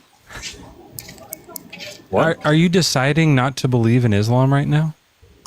Yeah, I don't find it convincing. That's what I'm saying. I don't find it convincing. I can't just like go be convinced by it intentionally. It's unconvincing. What am I supposed to do with that? Like, how do I be convinced by Christianity? Yeah, like if you really investigate what's going on inside you, like, do you really think you're making a choice to reject Islam right now? Well, the reason I don't believe in Islam isn't. I don't know. I don't know how to put this. Firstly, it's an intuitive thing, like I said earlier. Like, I feel like everyone intuitively understands that God exists. Some people might reject it. No, we don't. Yeah, no, but obviously you would reject it. But I think intuitively we do. And then there's certain things that prevent you from embracing this love for God. But I think everyone inherently has a belief in a higher power. Everyone worships like a deity in a way. So how that answers the question. We'll grant that. So now you are not convinced by Allah being real. Do you think you're making a conscious choice to reject Allah right now? Yes. You are. You're just like, I know Allah might exist or does exist. I have to try not to believe this. But I don't want to believe it, so I'm consciously and purposely choosing to not believe in Allah. Yeah, but me being not convinced by Allah's existence isn't a flaw in my reasoning. It's a flaw in the religion. I just don't think that's. Do you see what I mean? Like it's not convincing because the evidence for it isn't convincing, but the evidence for Christianity that's is. The same with Christianity. What's the evidence that's convincing for Christianity? Well, you said it's a faith thing. You just have to kind of like wing it and believe. It's combined. It's a combination. It's faith. What's the evidence for it? Well, the evidence. Okay, so the corroborating evidence that Jesus existed. No one refutes that. Even like there's a guy in the chat who refutes that. Christ before Jesus is in here. Okay, Lots of people don't think he was a real person. I don't doubt that there's people who disbelieve that, but I'm saying if we believe in historical accounts, right? You would have to say Jesus existed. Of course, there's going to be some people who say he didn't, but I'm saying we're cool. We're cool with Jesus existing as a person. Like he's just a guy that walked around in Jerusalem long time ago. Didn't do any magic. Didn't raise from the dead. Nobody believes that. That's like a scholar, or that's not historical. There's accounts for it, though. There's testimonies that Jesus did resurrect from the dead. There's accounts. The Muhammad gives accounts that he split the moon in half by riding a human-faced donkey to the moon. So that's an account. So you think that's convincing? Yeah, but then at this point we're just gonna have to. It's just going to be like assessing the evidence in terms of like, is it primary, is it secondary? Like, did these people, like, how many people? So it's just going to be. Like, okay. So how many accounts of Jesus's resurection do we have? Okay. Do you want us to go through this, or do you want to address the fact why I don't find Islam convincing? Yeah, but this is just it. This was the heart of the question, which was, you're not convinced. Like you look at it and you go, oh yeah, this doesn't make sense to me. I'm not going to believe this stuff, but I'm more convinced by this Jesus stuff, right? So that to me tells me you're not making a conscious choice to reject Allah. You're just not convinced that story's the true one. Doesn't that make more sense? Yeah, on what basis do you think I'm doing that, though? What's the basis for me not believing in Allah? Just because you think that there's more evidence or whatever story about Christianity has been more convincing to you. You just said that. Yes, but do you also think if God did exist that he would endow within us an understanding of him and how to connect with him? And do you think that I'm connecting with him by having that understanding that he's endowed in me? You don't think that's possible? That may be possible. I think that it's actually, I would say I'm going to change my answer. No, it's impossible. And that's by virtue of all the religions claiming the same thing and it not being true for every other one except for Christianity. So that's unreliable. And if God was a perfect communicator, he wouldn't communicate that way. how else would God communicate? Would he write it on how else would Probably God show up. A perfect communicator would make it abundantly clear to everyone equally that he does certainly exist and who he is. Like a perfect communicator would like show up and like reveal themselves to you as if they like I could walk in the room and say, "Hey, hi, Zakaria, I'm Joel," like that, where you know I exist. Okay, that's what Jesus did. That's literally God in human form. But not really equally to everyone, right? Yes, that just looked over his shoulder, and Jesus is not behind him. That is the point of the Bible and spreading the message. It is a role of us as Christians to spread the word of Jesus, and But Christians wouldn't it do be that. better to not spread the word? Like more people would go to heaven if you didn't tell people about it. No, but also you have to think about the fact that being a Christian is a relationship that you have with God while you're on earth as well. So that's an important factor as well. It's But it wasn't for Mungo, man. yes, but like that's not something we would encourage to say that you Why shouldn't have a not? connection You with God. get a free pass to eternal afterlife. Why not? Do you Because- like? Okay, listen. Think about it this way: when someone is born in, let's say there's like an island, like North Sentinel Island, and there's people there that have never heard of Christianity. They've never heard of God. They get free passes to heaven when they die, right? Sure, yeah. Right. So if you go over, so they're all of them, let's say there's 100 of them, all 100% of them are going to go to heaven. Then you go there and say, good news, Jesus revived. I got to tell you about the Lord. You hand them the Bible, you do the accent, you bother them, and they're like, okay. And then they read about it. Some of them are going to be convinced by it, and some of them aren't. So let's say that, let's even say like most of them are, like 90% of them are convinced by your weird story of Jesus, and then the other 10 aren't. Now 10 of them go to hell because they've heard the story, but they don't believe. By telling them, even if most of them believed, which wouldn't happen, it'd be the other way around, obviously, then like you've made 10 people go to hell. Really, if what you're saying is true, we should never tell anyone about Christianity ever again. We should cancel all missionary missions. We should like never tell our children about it. Right? Yeah, I mean that's I get your argument, but then your argument is just making the assumption that the only value of Christianity and a connection with God is just to go to heaven, and I don't believe in that. I think it's also important to have a connection with God while you're here on earth. Just think of like what were they missing on that island before, like the 90%? What are they gaining? Those 90%. What is so great in their life that they're gaining that it's worth sending the 10 other ones to eternal torture forever? Well, I mean, I can address the 10 that go to hell, because there's also something to be said about the fact that God knows what is in your heart. So if those like 10 people didn't believe in God after they were shown the evidence for God and the fact that God wants the best for them, then God already knew that they wouldn't believe in him. So they would have gone to hell anyway. But before we get to that, though, you also have to take into account that there's benefit in believing in God while you're on earth. It gives you solace. It gives you an understanding that your pain has meaning. So you can't just so God knows. God's going to judge us based on what we would have done if we had the opportunity, not what we actually do. Well, God is all knowing. Let me look at it this way. At the new plan. How many humans have ever lived? 117 billion. Now this is approximate, of course, but let's say that 117 billion people minus one, right? So 116 billion 999 million 999,999 all have this great spiritual Christian experience on earth and all go to heaven. But one person, me, goes to hell for eternity. Okay. Now, in this case, it almost seems like it's worth it. But eternity is longer than 117 billion humans' whole lives. Let's say they all live for 100 years. You're at like over 1 trillion, right? So for 1 trillion years, and this is just if it was just only one person went to hell ever, then for 1 trillion years, this would be fine. But then after that, it's like, I've been in hell too long. It's not worth it now. And I have trillions and quadrillions more years to go because it's eternal. So it's great that their 100-year life was so nice, but for one person to have to go to hell for fucking eternity is unjust. Torture for eternity is never just for anyone. And that question that Mezzo's asking, which is like, what is the improvement of these 16 some odd billion lives? Like what's happening there?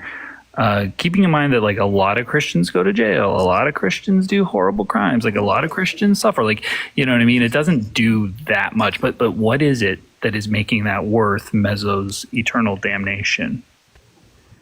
Well, yeah, no doubt Christians suffer. Everybody suffers. The whole point is to find meaning in your suffering. And Christianity, knowing that you're going to go to heaven after you die and your suffering isn't for nothing, is what gives you meaning to continue to live on. Because if God didn't exist, we would essentially all have no meaning. Like, why? What's the point of existing? There's no point of existing. You're just existing to exist. There's no point. So God gives you... But I'm existing like eternity in hell. What's the purpose of that?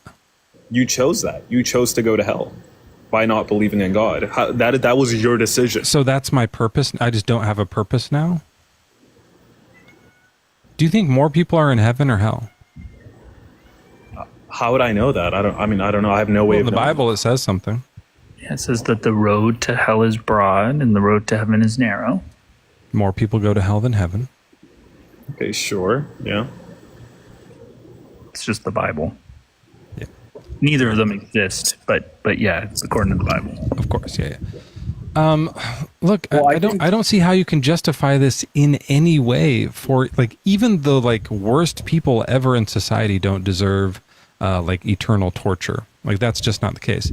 But this idea of what we gain in return is interesting. Like what you're gaining as a Christian versus like I have 2 kids who are 10 and they're not Christians. And let's say I'm never going to tell them about the Bible. I'm going to like hide them from that. Oh no, I am, but they're going to go to hell. I tell them about it and they're going to go to hell. So if both my children are going to hell, would you give up your Christian life? You still get to have eternal afterlife. You still get to have heaven, but would you give up your like 100 years of good Christian life and just have a atheist life and then get to go to heaven? And if they could go to heaven? What do you? Could you simplify it? I don't know. Yeah. I don't get your question. So my 2 children are going to hell. Yes. Okay. Why are they going to hell? Because they don't believe in God. I told them about it. Okay. They don't believe. But you have an option here. You can give up your Christian life on earth. You don't have Christian life on earth anymore. All the value of being a Christian alive here on the earth, you don't get any of those. But you still get to go to heaven. Okay. So you're only losing like 100 years of the good life, and then you get eternity in good life. Okay. So would you trade away your 100 years to get both of my kids into heaven? Or would you let them go to hell so that you could have like a little bit more than eternity, like eternity plus this lifetime? Of course, I would ideally would want to give up 100 years to save your 2 kids. Okay. Right? Yeah, that's what I'm saying. Yeah, so the thing with the island where you brought that up is like, well, we have to tell them about it. Even though some of them are going to go to hell now and experience eternal torture, we still have to tell them about it because they're going to get 100 years of good life here. Who cares? There's eternity at stake. I got to feed my cat. Okay.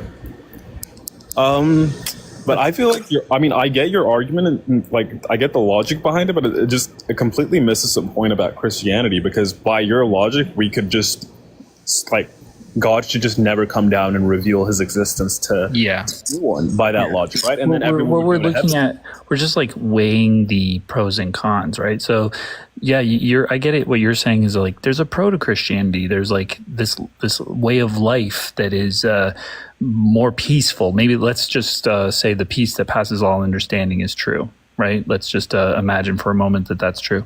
You know, that's good, but that's still only like 80 years of peace.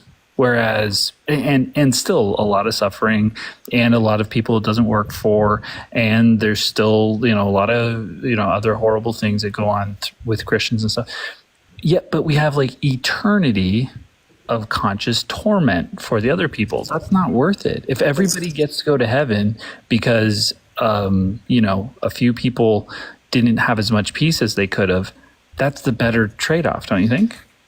I agree, but I think you guys are missing the point, because have you ever heard of the idea that us being on Earth, and you earlier asked me, why do we exist? Why did God create us? There's people who say that we exist as a test, that us here on Earth is a test to see. That's not true. That's you and I both know that's not true. Well, God knows everything in your worldview. Obviously, I don't think it's a test because God's not real, but you think God knows everything, so there's no reason to test. But do you see, let's say it was a test, right? Do you see the purpose of God revealing? No, that means he knows the outcome and makes us go through with it anyways, knowing that some of us are going to end up in hell. He made us, tested us, knowing some of us were going to burn in hell, and he still ran the test. Fuck that. Yeah, That's just terrible. don't make the people that are going to fail the test if they already knows the future. Don't make me. Well, do you or think just make me in heaven. Say, look, I'm not doing the test for you. You were going to fail it, so I'm just going to give you heaven. You're going to do fine up here, but on earth you were going to fuck up. So I'm not going to put you on earth. I'm going to just let you be in heaven. And you know what? Let's just do it to everybody. Let's just everyone come back. Let's just do it in heaven. Everyone be good. I believe in free will. There's no free will if you have an omniscient God who created everything. That doesn't make sense. God is all-knowing, but he doesn't decide what you do. You have full autonomy over your own decisions. That's neat. Not true, but neat. Neat to say, yeah. Why is it not true? Yeah, I can draw it out for you. I mean, I get the argument. You're saying if God knows what you're going to do and you do that thing and you don't have an ability not to do that thing, then it necessarily means that God made that outcome for you because he knew it would happen before you chose to do it. It's just the entailment of omniscience, right? That if the future is known, then the future is settled. Right? Yes, all people have a set path. God knows where you're going to end up. God knows you will end up in hell. But did he choose? So what kind of a test is this? No, but him knowing, I don't think is going to necessitate that you don't have free will, though. You can still make that choice, right? He didn't define what you're going to do. It just happens to be that's what you chose to do, but he knows you're going to do that. Yeah. Okay, let's try this. So here's how I normally run this. And we're kind of a step ahead here, but in this drawing, you can see that this person has the option of picking number 1 or number 2, right?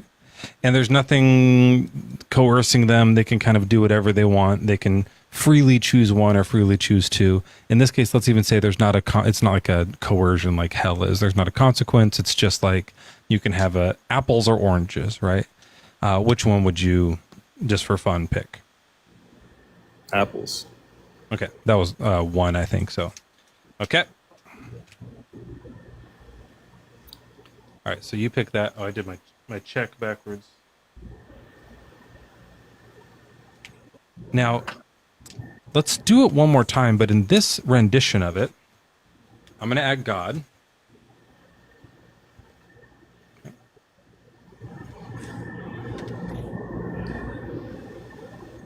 He's in this. You didn't know it, but the first universe was an atheist universe. But now we have God. And God knows the future. And God knows with 100% certainty you're going to pick 2. Okay? Mm-hmm. So I'm going to go ahead and put the check on 2.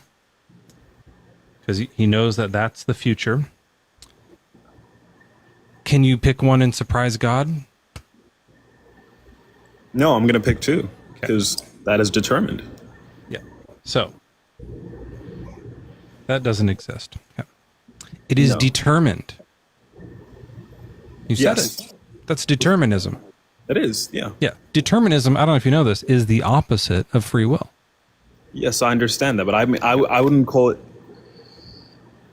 In this context, I wouldn't be saying it's determinism in the sense that we would understand it philosophically. It would just be the fact that it is determined, but I don't think... God picked it, though, because I think you'd be making the implication that God picked the second outcome for me. Well, let's run that. Let's see what happens if I make a little bit of a difference here. So I now just have it as these are 2 different universes. So imagine with me that it's the beginning of time before the universe exists, and God is just about to create the universe. And he's God. He knows everything. He knows all possible universes. He knows a universe that's like just like this one, and he knows one where like JFK survives.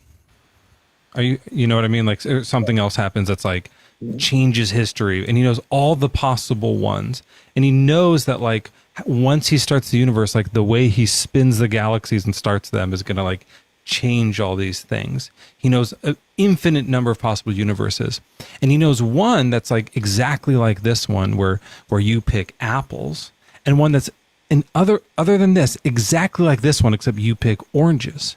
And then God goes ahead and he makes the universe, and he does the one where you make oranges. That's the universe he picks to make. Who chose the oranges? If you put it like that, it would seem like that God chose a universe in which I picked the oranges, so God picked. Before you were ever born, the decision was made by God to make the universe where you pick oranges.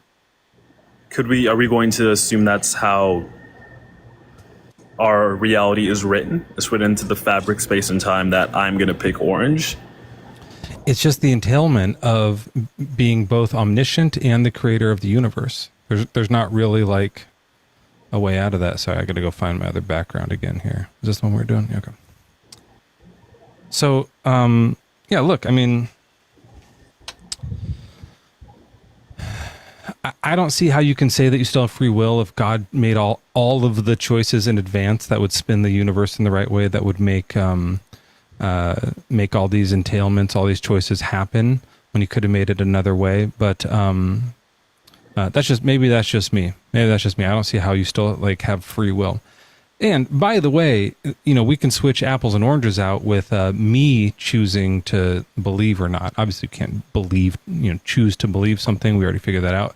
But, with me being convinced or not, and he chose the one where I'm unconvinced and I die like this and go to hell. Doesn't seem fair. So you were saying that certain people are doomed to go to hell and it's not their fault, and that is not just. Therefore, God can't be just. Is that? Absolutely. So if God is all just and hell exists as a punishment, then we have a contradiction. You can't be all just and have hell exist as a that's like direct violation of logic. Yep. Do you think it makes sense for someone who's evil and who doesn't believe in God or practice any of the ideas that God does preach, or God would want us to act? And you think they should go to heaven and be with God? Does that make sense? Well, I think that's a false dichotomy. I think they could go to a different heaven that isn't with God, or be annihilated, not exist. I would say, like, if God can do anything he wants, he could just make a bunch of heavens. You know what I mean? And be like, yeah, like, look, you did a bad job on Earth, but it's eternity. So go ahead and you go over there, and we'll be in a heaven over here, and then you enjoy yourself, and we'll enjoy ourselves. Why is there only one heaven? That's not just. You could punish someone like Genghis Khan was a piece of shit, right? You're off the app, so I don't know if you can hear this, but Genghis Khan was a real piece of shit. But eternity for punishment, that's too long. Right? I would say that he should be kept away from other people. Even for eternity, that's fine. Keep him away from other people for eternity, but let him be with some other people that are like him, and that want to hang out with him, so he has a community, or just give him like fake robot people that he thinks are real, so he gets to have a family in heaven or something. And then let him just chill in a different heaven. Give him a punishment. Be like, hey, you were really bad down there. We're going to give you 1,000 years, million years, something like that. One lifetime for each life that you took on Earth, maybe something like that. So it could be like a long time, couple 100,000 years, and then you've done your time. Just chill in heaven with the rest of us. Yeah, that's just our opinions as human beings. So I don't think I don't think if God is all just, he would know what the true meaning of justice is, right? So I wouldn't really question God's metric of how he chooses to damn someone to hell. Like, that's his choice. So I'm not going to argue with God. He's all knowing, right? He is just. So you just disagree with him, I guess, is what it is. I don't disagree with God. Oh, you think hell is just? After what we just talked about? I don't. What do you mean? Is hell just? Hell is just. Do you think eternal punishment is still a good, like a fitting, fair consequence? Hell is just separation from God. That's what it is. It doesn't really have an essence. Who said that? That's what it is. That's what hell is. How do you know? The Bible says it's like a hot, torturous, terrible place where people are in agony. Yes, if you're separated from God, that's what you experience. That's how we would understand it. That's why it's unfair. You chose. That's what. How is it unfair? If you make a decision, there's consequences. If you separate yourself from God on earth, then you're separated from God. Because the consequence doesn't fit the crime. If someone steals a candy bar, we don't kill them. Yeah, but I think you're kind of framing it as if like it's punishment. What do you think? Absolutely, it is. It says it is. He says he chooses the punishments for people. It says that in the Bible. Okay? He made hell. He didn't have to. He's all powerful. He can do anything. He can choose another option than hell. He can make another heaven. Right? We know that that's possible because he can do everything. Yes, he can. Yes. Okay. So, even if I choose to be separate from God because I read the Bible and he's a fucking monster in it, I would say, even like at that point where it's like, oh, he's real, like I died and he's real, not for me. Fuck that. Send me away. I don't deserve eternal hell. In fact, for choosing to like not side with the monster of the Bible, who I don't know if you've read the Old Testament, is an absolute piece of shit. Like he's a monster. I should be rewarded for that. If anything, be like, good, you passed the test. This guy was a nightmare and you're supposed to reject him. Like that's what really should happen, because to read this and go, yeah, this is the good guy is crazy. That's just crazy. But look, we've been talking for a while, and I don't know if you want to keep going or not, but I don't know how you can say hell is just. Yeah, my phone's about to die, but I mean, you make some good points, bro. I think the thing is, like, we can sit here and argue about whether God is just, whether what he does is good, whether like it makes sense to believe him. But I think it's just like once you find God in your heart, once you find the love you have for him, it's just it's something you'll come to see that he is all knowing, and you'll understand that you don't fully understand God, but you can understand his decisions. Like I like just like when you said the thing about the Old Testament God, I agree with you. I've read some of the things about like the slavery, about like there's a lot of bad things in the Bible, but you have to understand God, like at the end of the day, he's going to know what's best for humanity. He made us, so we kind of have to trust his vision for us. Yeah, so you and I both think that slaughtering children for something that their parents did or their grandparents did is crazy, but it's like immoral. But we're wrong about that. You and I both think that like slavery is immoral, but we're wrong about that. God's correct about that. We're incorrect about it in your view, is what you're saying. He knows more, and it's actually, when you all things considered, it's good to sometimes like threaten people with cannibalism, that they're going to eat their children, or threaten people that they're going to be raped as punishment for not believing. To me, that obviously sounds monstrous, but I'm wrong about that. You're saying that I'm incorrect about that. I guess I don't even know what good means anymore. No, I'm not saying you're wrong about it. I'm just saying sometimes like we can not have the right context to understand something, right? Like let's say like someone kills somebody and they would say, obviously that's wrong. You should never kill anybody. But if there's a context provided that person killed that person's family, then you could be like, okay, I understand it more, right? So I would say that's what's happening in a lot of I still disagree with that. I don't believe in the death penalty myself, but maybe I'm wrong about that. What about like infants though? Why would infants ever need to be killed? I mean, that would be hard to just get my point about how in context can. Oh, your phone's breaking up. Any somewhere. Your phone's breaking up. What was that? Thing is given the context behind it. Sorry, your phone broke up. I couldn't hear you.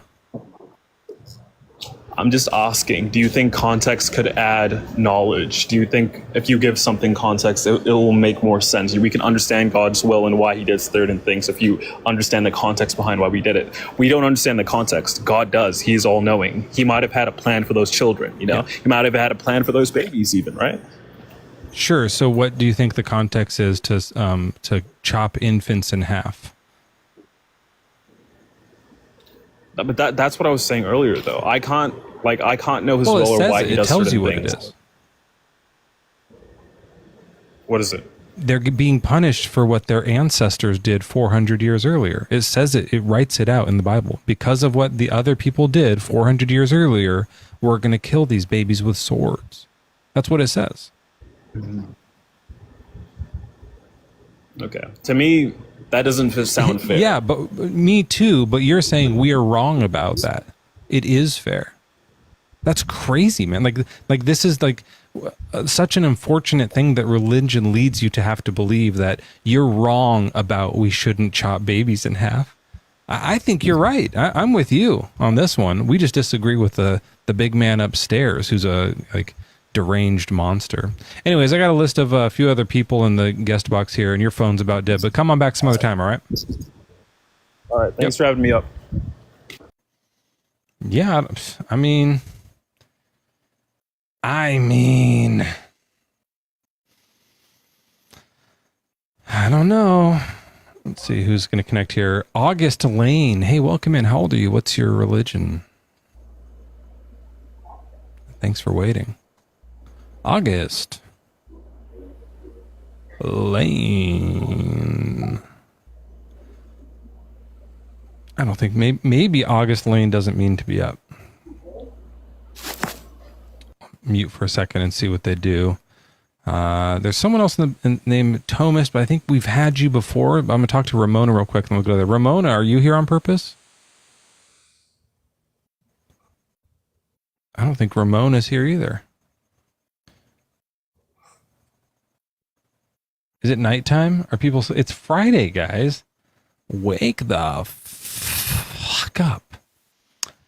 Blessed Thomist. Hello. Hey, welcome in. I think you've been here before. Yeah. Shalom. Peace be with you. Okay. What's your age and religion? Yeah, I'm a Catholic by the grace of God. I'm 29. Okay. Well, the Christian God is make-believe. Did you have any comments on that? Yeah, I had to make a comment on my Christian brother who left about when we were talking about hell. Can I? Sure. Yeah, I think hell is justified. You were saying eternal torment is not just, right? Yep, I don't think so. I'm open-minded though. Like I don't believe in God, so I'm going to be tormented for eternity, right? Yeah. So let me show you how this works. For example, here on for you as an atheist, this life is all we have, right? Yep. Yeah. So if somebody here committed a crime and as a big crime and been put to jail forever, that means it seems like it's a lifetime sentence. It's like an eternity sentence because his life is all he has, right? Yep. Yeah. So the same thing applies in a divine realm. There, everybody has. Sorry, but there's a huge difference. We don't torture them. Yeah, but what we do is we remove them from society because they're dangerous, and we keep them in a place where they can, still exercise and read books and have a life, but they're separate. They're set aside over here. If we tortured them, I would say no, don't do that. That's unjust. Oh well, do you think it is good to be in the jail or to be in society? I think it's better to be in society. Yeah, so to be in jail is some kind of privation, right? It's a punishment. Yeah. Yeah, yes, it's a form of privation. So it's a punishment and it's a safety measure. The main thing is that it's like you're dangerous. We don't feel safe around you. We don't want to have to do this, but we have to put you in here because you're dangerous. Exactly. So if we that's the point. So, but someone might commit. Is that what it is with hell? We keep the sinners in hell because they're dangerous. I'm going there. Just give me a minute. God. Yes, God is like, these people are making me nervous. Let them up here. You're God. Yeah. So for, I want to make this is the second point before we go to the divine realm. For example, so when somebody commits a big crime in 5 minutes, then he's going to receive, let's say, a life sentence. How is it just then? Wait, say that one more time. Sorry, I missed it. For example, somebody who commits, let's say he unalived, let's say 10 people in 10 seconds, and then he's going to be, if caught, going to be put in jail forever. That how is it just?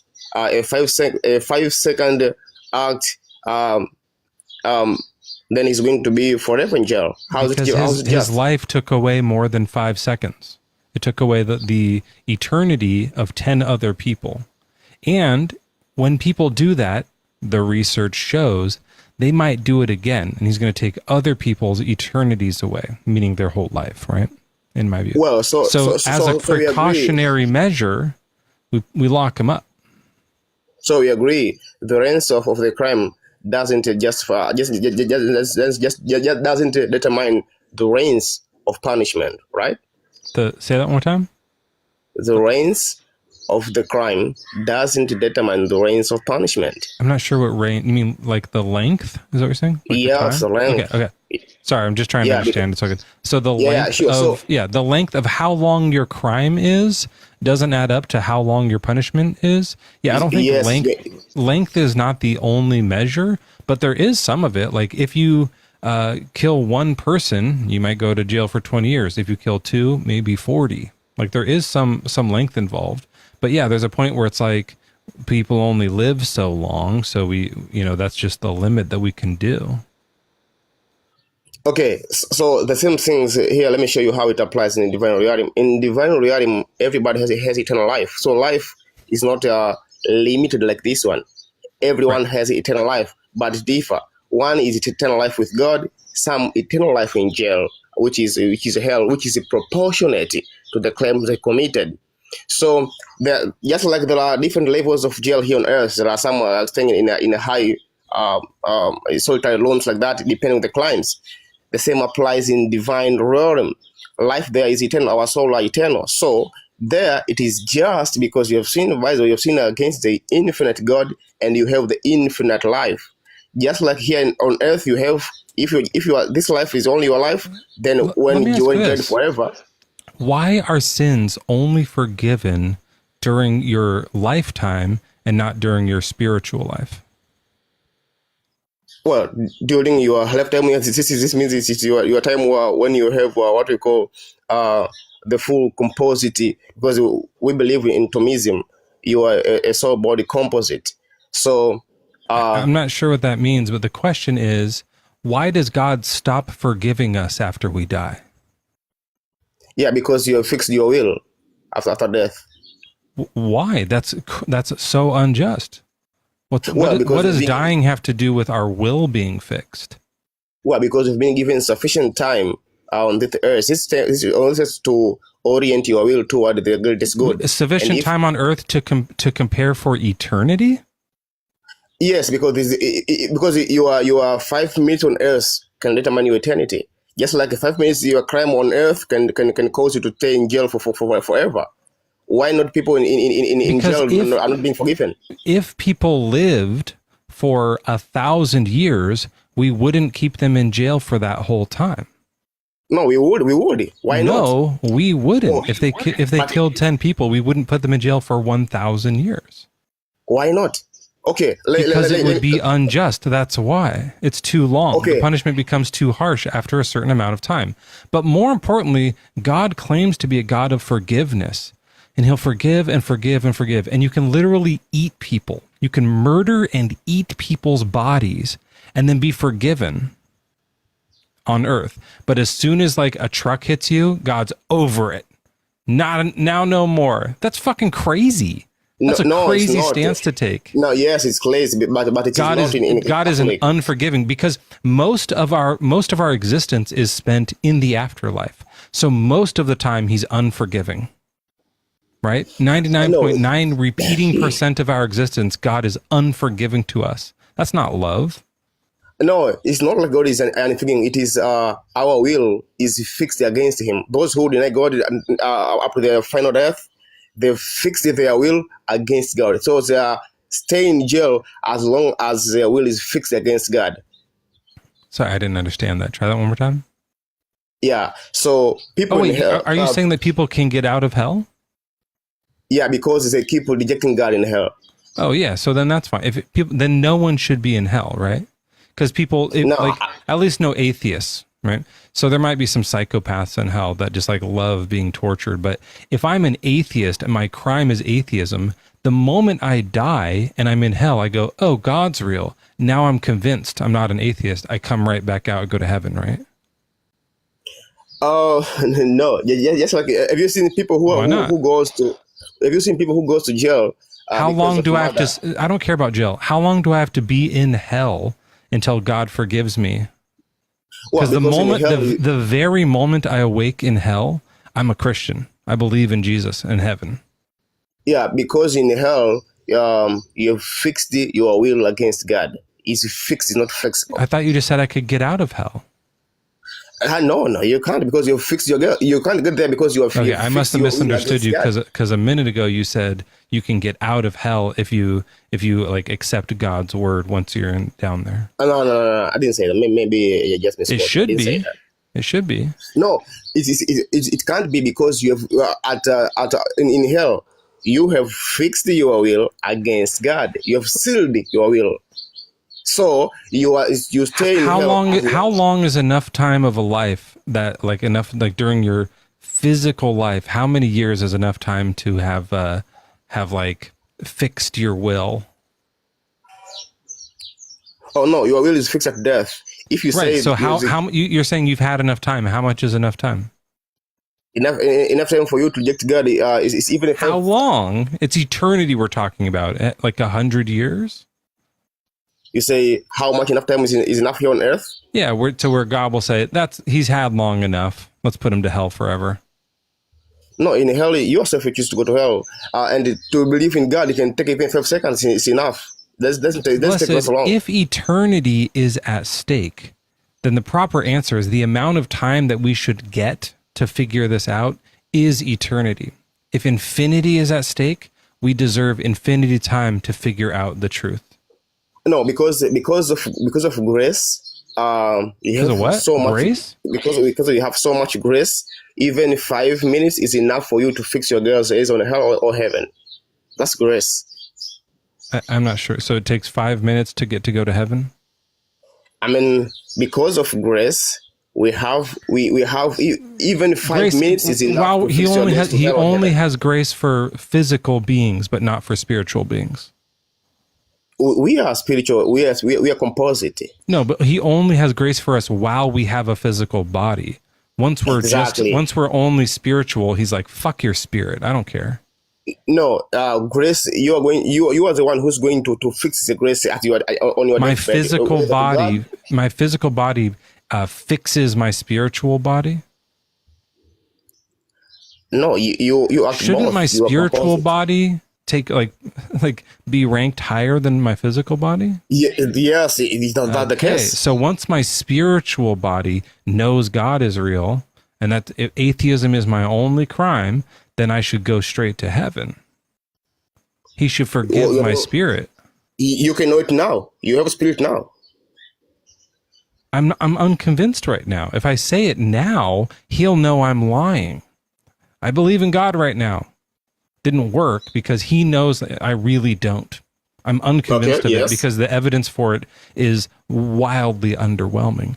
But once I'm dead and in hell, that's pretty good evidence. I'll be convinced immediately. I go straight to heaven. No atheists go to hell. This is great. Yeah, It makes your God a lot better. He's not unjust anymore. You see, okay, let's see, Mezzo. Right now, you are denying God. Tomorrow, you deny God. The grace keeps coming to you. If you're going to say no until deathbed, we call it the final impenitence. If you do that, means your will now is fixed, completely fixed against God. So even saying you go to hell, like it's not a monstrous thing to say. That's evil. That's a bad thing to say. No, yeah, because you're free will. Why? Because eternity is at stake. You shouldn't have a time limit to turn good when eternity is at stake. That's not fair. But then it will be the same. By the way, like I said, the other reason that we do jail for life is to keep them off the streets. You don't have to do that with heaven and hell. That's not a requirement. So keeping someone there for eternity is always going to be unjust every time. And to say otherwise is like just wild. It's just so absurd. It's so absurd to argue for this. It's insane. I can't believe you're doing this seriously. Yeah, after you've been alive your whole life. Yeah, like this kid had 13 years before he got hit by a bus. 13 years is plenty of time to decide your eternal fate. And 13 years is plenty of time to like be convinced of this magical thing. What are you talking about? It's magic. It's hard to believe it. You know the story is hard to believe in, right? You guys have talking snakes and magic. It's intentionally difficult to believe in. Yeah, and what I'm saying, yes, sir. So how much time? I know, like, for really gullible people, they don't need as much time. If you're indoctrinated or if you're gullible, you don't need as much time. But for people who are skeptical like me, who God made me naturally skeptical, I'm going to need more than 100 years. I should get to live for like 2,000 years, and then like we can talk about this being enough time. But my lifetime isn't long enough. Okay, let me ask you this. Do you think that is because of your skepticism or because of your intellectual capacity to grasp the divine reality, or it's because of what is limiting you? Because you have other people in the other side who are, you may consider way smarter than you, and they have short time. You're talking a little bit too fast. You have to slow down. I don't understand what you're saying. Okay, I'm asking, do you think this skepticism of you is because of you need a lot of evidence, or because you are not smart enough to grasp the divine reality at a limited time? And how are you going to take it into account other people who you may consider smarter than you, have short time, and believed in God? I'm not totally sure I understand the question, but I am intentionally skeptical. Like I be skeptical on purpose. I think it's a better worldview to have.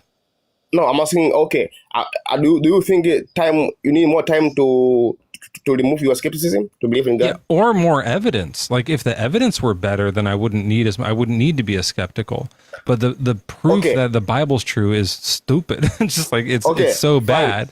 So like I look at it and people come up here and I'm here analyzing it. This is what I do throughout the week. And it's so unconvincing. The more people come up and talk about stuff, it's like just not true, you know. Okay. Do you know people who you may consider they are way smarter than you? Who may what? Who are way smarter than you? Yeah. Okay. Are there people whom you consider smarter than you and they are Christian? Probably, yeah. So do you think what's happening to them? They're smarter than you and they're Christians. What happened to them? They were convinced of it. I'm not. Do you think that should count as evidence because someone else believes it? I should believe it? Do you think do you think there are any Muslims who are smarter than you? Oh yeah, I think. Okay, so you're a Muslim now, or is that unconvincing? Do you think there are any? Do you think there are any atheists smarter than you? Oh yeah. Yeah, I'm right here, and you're not going to become an atheist just because I'm smarter than you. That doesn't make sense. That's a bad argument. I'm thinking particularly about believing in God, because they're all deists. But whatever you are, you're a deist. If you think there are people who are smarter than you and they are deists and they have sufficient evidence for them, they think they have, why not you? I don't know. I would need the evidence. What's the evidence? No, maybe they were presented with evidence different than what I was presented with, right? So if you can present me with the evidence that they saw, maybe I'd be convinced. But so far, I haven't seen anything convincing. Okay, God bless you, brother, and have a good day. I think we'll have a good chat. All right, Nuala, are you here on purpose? Yeah, it's Nolan. It's just everything is doubled up. Double Nolan, welcome in. What's your age and religion? I am a Christian, 27. Oh, welcome in. I'm glad you're here because I've been wanting to let you know this, even though we just met. The Christian God that you believe in, turns out he's make-believe. Did you hear that before from the last guy? I did. I appreciate the notification. Public service announcement that we're doing. Sure. Can I make... I don't want to project. Can I make a quick observation and you give me just your thoughts on it? Yeah, let me get... go ahead. So we've been talking about hell for at least a few minutes while I've been in the chat. It seems to me, based on your responses, that you are more familiar, if not only familiar, with like the mainstream evangelical, like punitive hell. I don't want to put you on that. Is that an accurate understanding? I've heard about the descriptions of hell. Those last two callers were just both the type of believers that think hell is a agonist, torturous existence. So that's what we were talking about. Okay, so you more or less reflect the energy. Yes, some people are like universalists. I think everyone goes to heaven. Some people think hell is really just annihilation, which is like could be supported biblically, but also so is torture supported biblically, and pain and gnashing of teeth and stuff like that. So, yeah, look, it's Christianity. There's 40,000 different views on every single topic, you know. So yeah, everyone has different views. They just you get to make it. That's like part of the make believe thing. Like when it's mythology, you can just like spin it however you want to like it more, and then you find the thing that you like the most, and then you believe in that one. Sure. I don't dispute that. I think people tend to come up with a god of their own liking. Yeah. It's just that I guess an analogy I would use is you have a marble slab and you chisel away at it and you get the general image that would reflect the Christian God, and then Nolan, there's some weird clicking happening. Oh, I apologize. Is it on your end or is it mine? It's almost certainly on mine. Is it gone? Yeah. Okay. I was going to ask because I wasn't sure. My friend... It's actually still very much there, sorry. Are you gnashing your teeth? Is that what it is? Probably. People hate that sound. It's hell already. I was going to ask... Viewer just drops. Yeah, so what's your... Yeah, just try and speak clearly into your microphone there, and like maybe don't hold your phone. Sometimes people, when they hold their phone, you can like hear their hand all over it. Oh, sure. Let me set it down. Yeah, set it down, and like when I do it, I put it on my bed and I lay on my tummy, and you get your mouth right up close to your phone. Oh yeah. And then your hands are free. You can do anything you want with them. We don't care. All right, I got you. Yeah, have fun. So my friend Joshua Sijawade, he's a professor out in England. He just published a paper on what he calls the England presence union model of hell. Have you ever heard of that? It's kind of like what C.S. Lewis talked about in The Great Divorce. No, it's just this is a new type of hell that they made up. It's an innovation on perhaps an Eastern Orthodox model. But whether we end up agreeing or disagreeing, I mean, I was just hearing some of the other callers and wanted to chime in. So yeah, look, the other callers believe in the like biblical hell, but I know, yeah, like we're saying, a lot of people kind of make up their own version of it and stuff like that. So yeah, I don't think any of it's real, though. I don't think there's any evidence that any of it's real. In particular, the God itself. Did you want to maybe talk about evidence for God at all? I mean, my background is more philosophical, so do you mean theological or like actual philosophical? Like Platonic prime mover. Yeah. That type of background.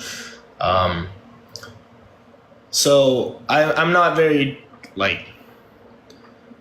You don't read the Bible. Trained or. You know what's funny actually is, as I've developed philosophally, the strict, because I was raised fundamentalist, that's faded quite a bit. So is Joel, my best friend. He's usually here, but I think maybe I said something mean. He leaves. He gets emotional a lot. It's probably because of his upbringing. He's so used to being like, like you're guilty, you're bad, like that kind of stuff. And so when I do the slightest little like, oh, we haven't been friends for as long as you think we have, and then he just leaves and stuff like that. So he's sensitive. I bet it's probably not his fault. Fundamentalist upbringing for sure. Yeah. But it's also more accurate. Like that's what the Bible says. Like I'll give this for fundamentalists. They're kind of right. if the Bible's true, they're right. They're idiots. They're assholes. They believe terrible things. They're absolutely psychotic, but they're right. Right? Like people who are young Earth creationists, that's what it says. People who are flat earthers, that's what it says. That's why we know it's not true. But if you're going to say the Bible is true, you should be a flat earther. Like, that's the unfortunate reality of it, you know? Well, I don't want to, I'm not as trained to go off in this direction, but I think that there are interpretive paths that don't require that kind of strict, literal interpretation. Yeah. But no, I really just want to call in and talk about alternative models of hell. I don't believe in any of them because I don't think God is real. So I don't know if I'm the right person to talk to about that. Sure. I just I was hearing. I don't want to be uncharitable. I didn't agree with what I was hearing prior to calling in, so I just wanted to chime in. But look, I bet that your the God that you believe in is also fake. If you want to get into it, I'm done. Like I don't know. Like, do you think the classical theistic omni properties are true? Like all good, all powerful, all knowing, all present. I do. Yes. Yeah. Okay. So that's contradictory.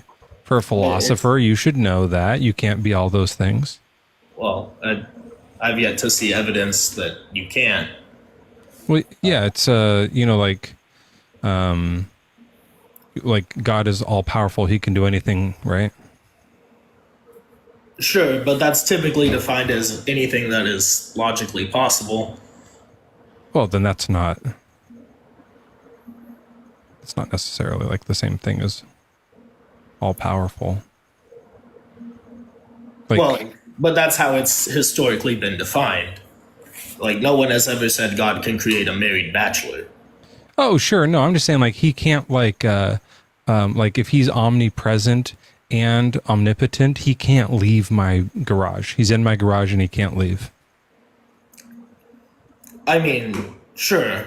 Yeah. But so you're right. He can't make a married bachelor, but like those omnis create a contradiction. So it's God can't at all because now you've made a contradiction. I mean, I would still say that historically that would not be a problem because it would be logically incoherent for him to go against his own nature. It is a property of God to be omnipresent. Therefore, it would be logically impossible for him to cease being omnipresent. Yeah, I just don't think omnipotence the right word for him then. You'd have to take that word off. If you just mean by omnipotent, you mean he can do everything within his nature? He can do anything that is logically possible, and it would not be logically possible for him to cease being God. Yeah, but look, would you say that I'm omnipotent? I would not, no. I can do everything within my nature, but I can't do anything outside of my nature. I have the same restriction as he does. But you can't do everything that is logically possible. Yeah, same with him. He can't do logical impossibilities. Correct. But right. He can do... So why don't I get there's a long list of things he can't do because they're illogical for him. By the way, some of the things that he can't do, I can do. I can leave my garage, right? So to say that he's omnipotent, it doesn't sound like maybe semi-potent would be the better word for it. So I think we might be misunderstanding, or I might be misunderstanding, to be charitable. God cannot do logically impossible things. You also cannot do logically impossible things. Right. So in that sense, you are the same. Okay. God can do any logical thing, and you cannot. And that is where the difference lies. He can do any logical thing, but he's bound by his nature. Correct. Which means there's lots of logical things he can't do. Like leaving a garage is not illogical. It's only illogical for him, right? Which means he's bound to his nature. Which would mean for me, like, what's a logical thing I can't do that he can? Float away, like Jesus floated away. I can't float away. I logically can't do it. I can do everything that's logical for me. I'm bound to my nature. Logically, I can't do. I can't break logic and just float away. So we have the same bindings. I mean, you are also bound by your nature. I would agree. Yeah. So if you're going to say I'm not omnipotent, but he is, it seems like we have the same restrictions. He can do more stuff than me, but not really. Like I can do a lot of things he can't do. I can sin, right? God can't sin. I mean, sure. That's an interesting thought. Yeah. So there's a whole bunch of stuff that I can do that he can't do. There's a bunch of stuff that he can do that I can't do. It seems like we're kind of in the same boat. And there's a lot of sins, you know. And you can mix and match them. Like you could like murder and then you can steal and then you can like murder to steal something, or you can like steal someone and murder them. Like there's like so many combinations. It's almost infinite, you know. Sure. I just don't think omnipotence the right word for him if that's your like standard for it. But the obvious, like, look, the problem with the omnis that I always say, there's a great quote by who said this? I always forget. Maybe it's Sir Arthur Conan Doyle. There's a thing where you ever like a school kid saying like, my dad can beat your dad up, you know, that kind of thing. Sure. They'll be like, yeah, well, my dad drives a race car. And it's like, well, mine drives a motorcycle. Mine drives a helicopter. And they're like trying to like say who's. I think that's what was happening in the ancient times. There was all these nations around each other, and they all had their gods, and they're like, well, ours can do this. Ours is the god of thunder. Watch the fuck out. And it's like, ours does floods. That's more deadly. And it's like, well, ours can do that. And they kind of kept adding. And the quote goes something like this, that the religious wanted to make their god so grand, they accidentally made him impossible. So once they get to the point where it's like, well, my god can do everything, that sounds like the maximum, like the best you can do, but you've accidentally run yourself into a contradiction. Now it doesn't make sense. So like, the end of Aladdin? Do you like Aladdin, the movie? Sure. Oh, fucking hot. Such a hot movie. Aladdin and Jasmine, but like everyone, like the tiger, even Jafar, decent. Iago, okay. But other than how like steamy that movie is, I don't have a cartoon thing. It's fine. At the end, Jafar is like, I'm a sorcerer, and he's super powerful. But then he goes, oh, there's something more powerful than a sorcerer, the genie. Genie, I wish to become a genie. And he becomes so powerful that he's chained up, and he has all these restrictions now. Perfect, the fucking perfect analogy for what happened to God. There's all this stuff he can't do because of, it feels like you're giving him the most power, but unbeknownst, you're accidentally limiting him when you ascribe him those particular attributes. Well, interesting, isn't it? It's a good thought. I think he limits himself. I think Scripture is somewhat clear on that. It talks about things that he can't do. Like what? Lie.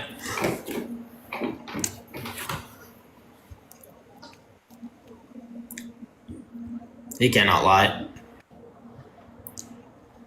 Okay. But I can. Sure. Okay. It's within your nature, or possible within your nature. Right.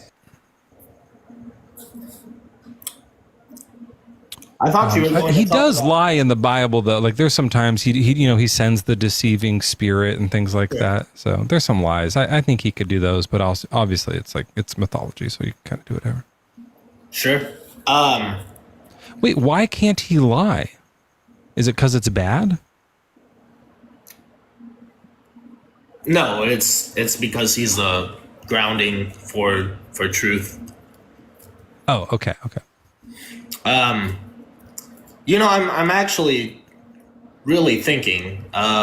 When you mentioned the omnis, I thought you were going to talk about the problem of evil, and I had responses queued up, and you went a whole different direction, and now I have something to think about. Yeah. Where are we here? Hold on. Let me see. Sorry about that. Let me check this out. What page are we? What page are you on? What page am I on? Of what? Do you have one of these? Is this your? You have the script, the big debate number 2. I do not. Oh, you're off script, dude. Yeah, we're on page 36. That's just a joke, man. I'm fucking with you. I got a script up there. I was Yeah, it's just for fun. Yeah, sorry I got you off the script. for that. Yeah, look, I love the problem of evil. I think it's an absolute defeater to the God worldview, but I think that the omni contradictions already solve it. So, yeah, I'm not too worried about it. And by the way, for people in chat who like my printout jokes, I have a couple printout jokes. I have a new one. I'm waiting to run tonight, but no one's gotten into the particular topic necessary. So I don't know if we'll get to see it or not. I don't know. Anyways, Nolan, hold on before I. Oh yeah, there's no one else in the guest box. Joel, are you back? I think Joel. All Joel's good. still working. All did No, not. there's no one. I was gonna kick you just because we've been talking for a bit, but there's no one else here. So if you want to run the problem of evil stuff, we can do that. I mean, it Or wouldn't prophecy. be what I've heard before. I'm sure. I don't have any revolutionary answers. Yeah, free will or something like that. Yes. Free will. Epistemic density. Epistemic distancing for divine hiddenness, a la Richard Swinburne. Have you heard about demonic hiddenness? I've not. Do you believe in Satan? Yes, although I'm not sure in what way. Be it a literal person or some kind of negative force, I'm not entirely made up on. But yes. Yeah, that might be different for you then. But there's this problem of divine hiddenness, which maybe you have some free will solution for. But why would Satan be hiding himself too? I didn't come up with that. It's an interesting question though. But if you think Satan's not real, like I'm with you. It's just the Bible. Let me, if you don't mind, let me ask, because I'm going to regurgitate answers that I'm sure you've heard before. And that's not going to be enlightening for either of us. Do you have a solution for the kind of Platonic prime mover idea? In the light of, say, like the Borguth-Vilenkin theorem and scientific laws that are developing around, like, past space-time being impossible. Yeah, I mean, look, the newest evidence seems to point that there could be a big bounce, big crunch situation. There's been a number of universes they could go back infinitely. I don't know. That's what the new dark energy data coming in is pointing to, but that's not settled yet. I don't think that. Look, if it is the case that the moment of the Big Bang was the moment when time began and the universe actually started, and somehow something there wasn't and then there was, that would be weird as fuck. Like, I don't understand how that works, but either way, like, I'm fine just saying, like, yeah, I don't know what was before that. I think more people should do that. It's fun to be like, maybe it was this, maybe it was that. But I think the problem with the theist, and I think Aristotle did this too, is like, I don't know what it was, therefore I know what it was this. Like, that's such a weird leap to make.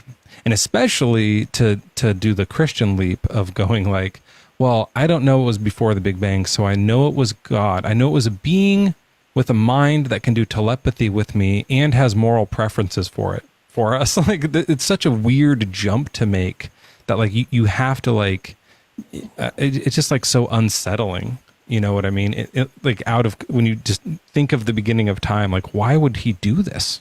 Why would God make us? What is happening? Like, it doesn't make any sense. So I don't know if I know the answer to what started the universe, but I know I've never seen a mind without a brain, so I don't think it was a mind. I think that is, not to make enemies, but that is the most annoying thing about Presup, is that you have like 3 attributes that you can ascertain, and you jump immediately to, it must be the Christian God of my denomination. And then Oh, speak. Well, let's bring a pre-supper up, and you can tell him not to make enemies. Q-Top, are you a pre-supper? I think all worldviews have presuppositions. That's But a yes. Yeah. I Okay, think- so what is your answer to this guy's response here, Q-Top? I didn't even hear him. Go ahead, Nolan. I'm not totally sure what you're talking about, Nolan. You're saying that like presuppositionalists like assume that it's their God too early or something like that. Well, I think that it's frustrating when you're making a case for, say, an Aristotelian prime mover, and then you get like 3 attributes of does not experience sequence, must have volition, must have some degree of power, and you immediately jump to the conclusion this must be the Christian God of Cornelius Van Til circa 1800s, and then like you run from that. It's just like it's some kind of leap. Well, I don't think it's elite because there has to be there has to be some necessary presuppositions in all worldviews. So like you can have to presuppose there's some external world, to yourself. It seems like the atheist world, we have to, presuppose that. You have to presuppose that reality has a necessary identity state, which just essentially means that reality is ontologically identical to itself. You have to presuppose that your senses have the capacity to actually get in touch with this external world. You have to presuppose that we're on TikTok Live having a conversation right now, which means every idea in your head is actually ultimately revelatory of truth. So you're going to have to presuppose a lot of things. You have to presuppose that your reason exists in such a way that it can correspond to what is real. So all these are presuppositions that you have to make. Yeah, what's up, bro? It doesn't. It seems to me like all of those things can be arrived through like a foundationalist like epistemology. Yeah, I don't know what you mean when you say foundationalist epistemology. I don't know what you mean by that. So like you can say those are properly basic beliefs. I don't know what you mean by properly basic. You have to cash that out. Like it is. It's not presupposed. It's just that if you take a thought and you trace it back, there are certain things that are, in lack of a sufficient defeater, considered properly basic. So the existence of the material world, the existence of other minds, the idea that I'm not a brain in a jar being stimulated through electric stimuli. So by properly basic, if you just essentially mean that the belief in itself does not have explanation outside of itself, but the explanation is sufficient, being that you have to assert this as being true to establish truth as being something that would be viable, then yeah, I would just say that, look, by presupposition, when I say the word presupposition, you're just using the semantic term properly basic. What I'm essentially saying is that there is no external justification from the proposition. The proposition is necessarily justified by itself. So this is why there has to be a God, if you will, because God's existence is necessarily self-authenticating. It justifies itself. So when you invoke your reasoning and laws of logic and you presuppose these things, these presuppositions have to be grounded in a worldview. And that worldview has to have a foundation or starting point, which is where we get to God. Yeah, I mean, I get it a little bit, because I do think that only by presupposing atheism can we account for logic. Yeah, I don't think you can presuppose atheism is not something to be presupposed. Yeah, I think if we go we can try both. Like we can say if there's a God and God is in the arbiter of logic or the grounding of logic, then logic is grounded in a mind because God is a mind, and minds almost definitionally have to be changing, and logic is unchanging. So I don't think it's a good place to ground logic. But if we say there's not a God, or at least not a ultimate supreme kind of God like the Christian God, then logic can be grounded in reality and be in an unchanging state, transcendental to reality. And then it's not needed to be within a mind, and then it's a little more useful to us. I don't think an unchanging state transcendental to reality is kind of definitionally God. Yeah, well, I don't think the word mind is gonna like necessitate something that has. See, Nolan, I disagree with that though, because I think with God there is the mind. If you think God is mindless, then well, yeah, God is gonna necessitate a mind. But what I'm saying is that like, yeah, that's where I get stuck with it. Yeah, But he is definitely minds don't have to have the necessary property of being changing, right? There can be an unchanging mind. Yeah, so by mind in this semantical domain, I'm just simply going to be referring to this thing that has agency. So an immaterial state of intelligent agency is what I mean when I say mind. So do you think that like part of being a mind is like thinking, deciding, and reacting? I don't think minds necessitate reacting to propositions. I believe that, again, minds would just be this immaterial agency. So it's just going to be this immaterial thing that has the ability to start a causal chain. I don't believe that minds necessitate the ability. So there's no like active mental processing. God is just like a data stick. Like he's all knowing, so he has all knowledge, but he's just like a stagnant mind. Like he doesn't. It's not active.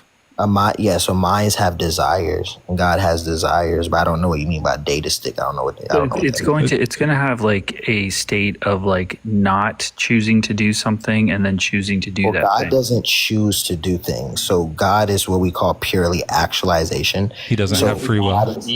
So I don't know what you mean by free will, because that's cashed out in a lot of different ways in academia. There's indeterminism, there is determinism, there's. Does he freely make choices? I don't know what you mean, but you say freely make choice. I don't know what none of that means. I don't know how else to say it. I guess like maybe Nolan, you might speak Christian better. Nolan, what do you mean by like freely make a choice? Like how can I simplify that more? I don't. Yeah, if you're saying if God can do otherwise, God does everything out of necessity. So okay, so he's locked in. Yeah. Predicates God. Yeah. So look, it is not the case that God.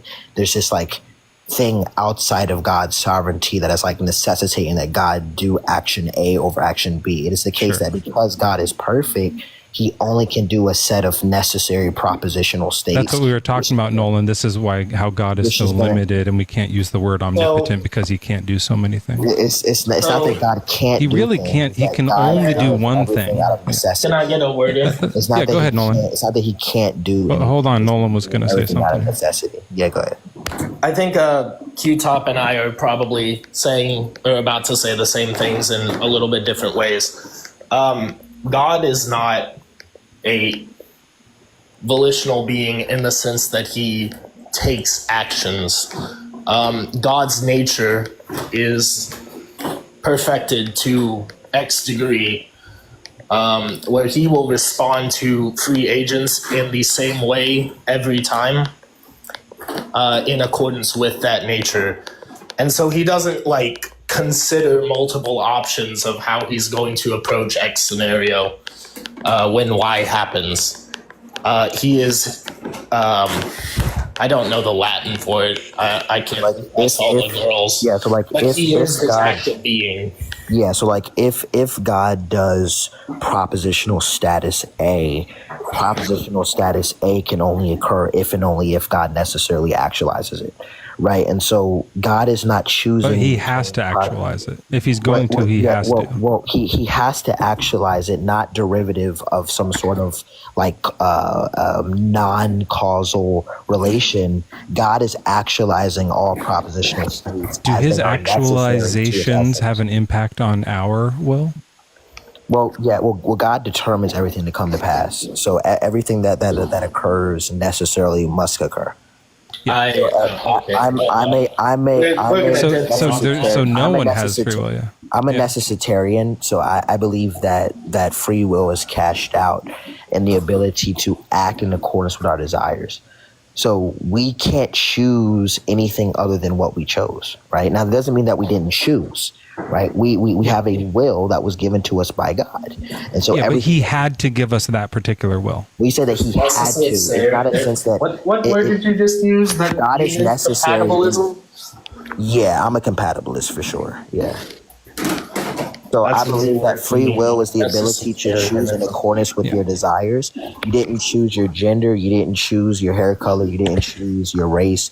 You didn't choose who your mother and father would be. You didn't even choose to come into existence. And so what makes you think you choose your own will? Your will is something that is given to you by God, and you have free will because you have the ability to act in accordance with the desires that you have. Now, you can't do So this is a otherwise. good question for what we were talking about earlier. And Nolan, this might, I don't know what Q-Top's view of hell is, but like if I am locked into these ways and I can't really choose to do much otherwise, and God has like set forth the path that I die an atheist, do you think that I'll go to hell?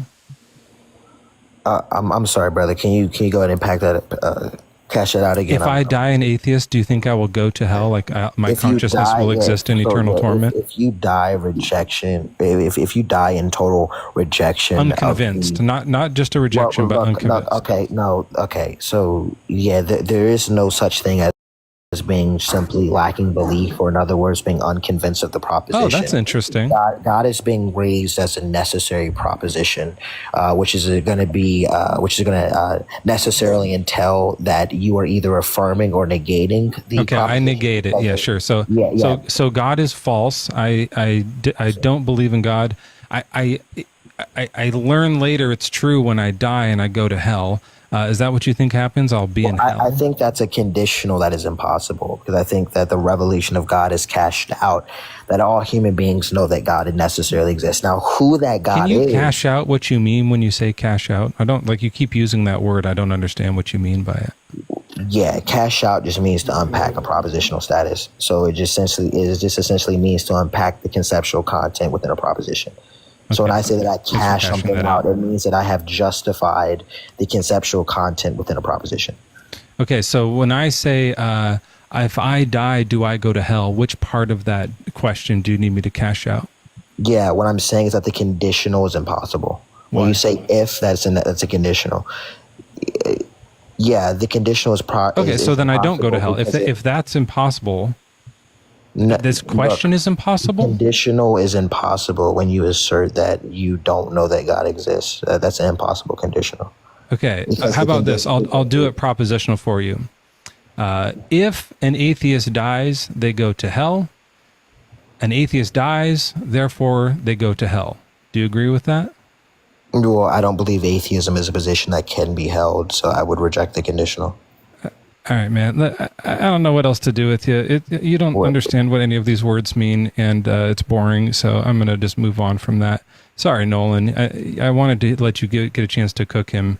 I think you did, but he's one of these guys who just goes like, "What does this mean? Cash that out. Cash this out. Cash that out." Just I'm good. I'm good on that. I'm doing a debate with some priests at a convention in Dallas in December, so that'll be fun. I think he's also a flat earther. So look forward to that. Some of them might be. I am not a determinist, so I do believe that if statements can happen. That is yeah. Well, at least he's honest about his position. We were just reading earlier the verse in whatever it is, Deuteronomy 18 or whatever it was, remember? And God says, that's why it was important, Joel. You brought it all back around. Okay, hold on. What is it again? Was it 18:9 or something like that, or 19:9? I think it was 18 verse 9. And God says, if the Lord your God enlarges your territory. Yeah, so he doesn't know that he might know that he's going to do it, but it's still conditional on what they do. But it sounds like he does things conditional. It doesn't sound like he's all-knowing. I think the Bible you don't have an all-knowing God there. Christians don't listen to the Bible, though. And also it says this is his promise, and he might not fulfill it, even though in other verses it says he always fulfills his promises. I mean, this is a ridiculous verse for classic theists. Yeah. As a classic theist who's not a determinist, I think that it would fall within God's act of being. So if Israel acts in X way, then God obligates himself by either his nature or his promise. Well, then don't call it a promise. don't call it a promise. Don't say, I promise to do this. Like he's been saying, I promise to do this. I promised Abraham, Isaac, and Jacob.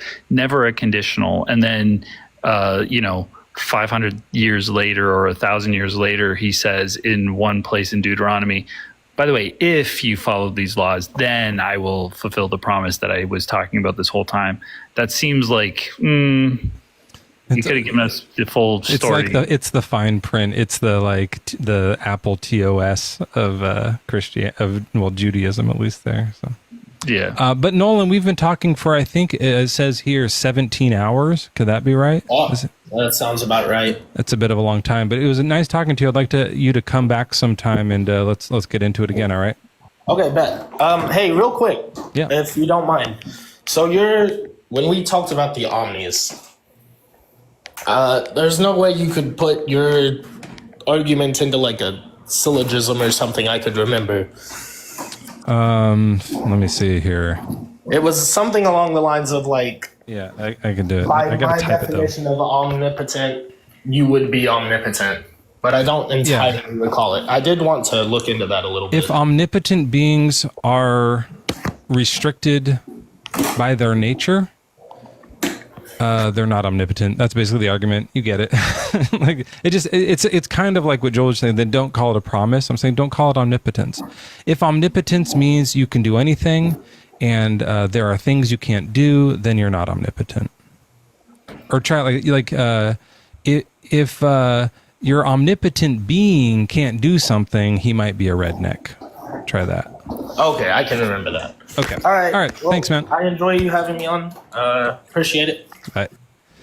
Joel, did I ever tell you about? I have a comedian friend who did a fucking great stand-up bit he would do on repeat about redwood trees in that voice, and it was like he'd be like, if your trunk is wider than a car and you're 1,000 years old, you might be a redwood. They were all just tree facts, and it was so good. And he did the whole voice and stuff. So he would like do his whole set and then like just scatter them throughout. It was like, if a tree house is built in you that has a helicopter landing pad, you might be a redwood. They were so fucking good. It was great.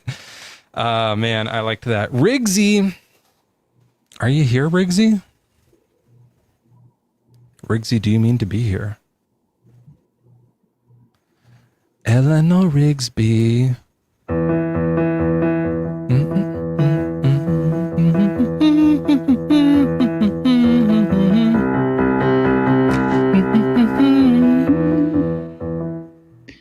don't think Rigsby is there. You want me to bring up Bo?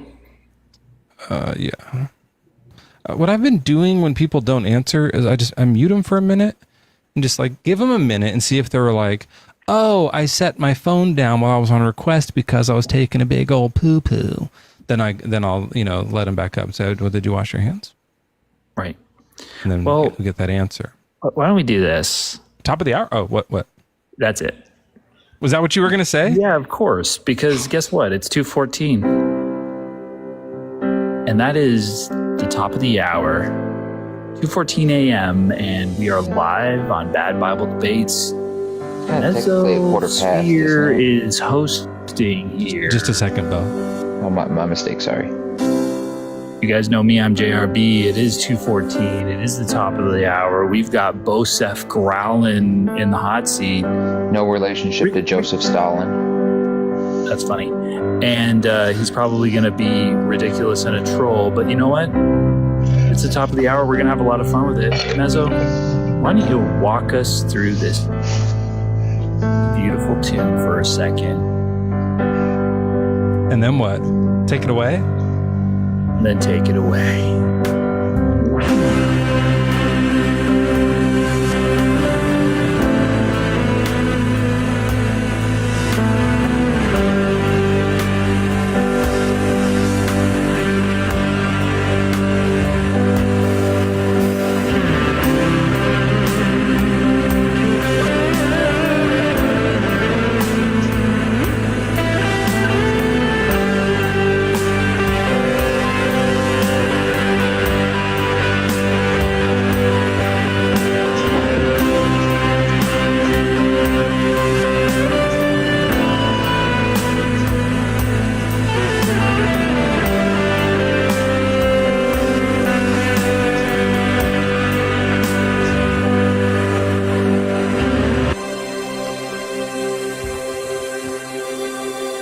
Harry Styles.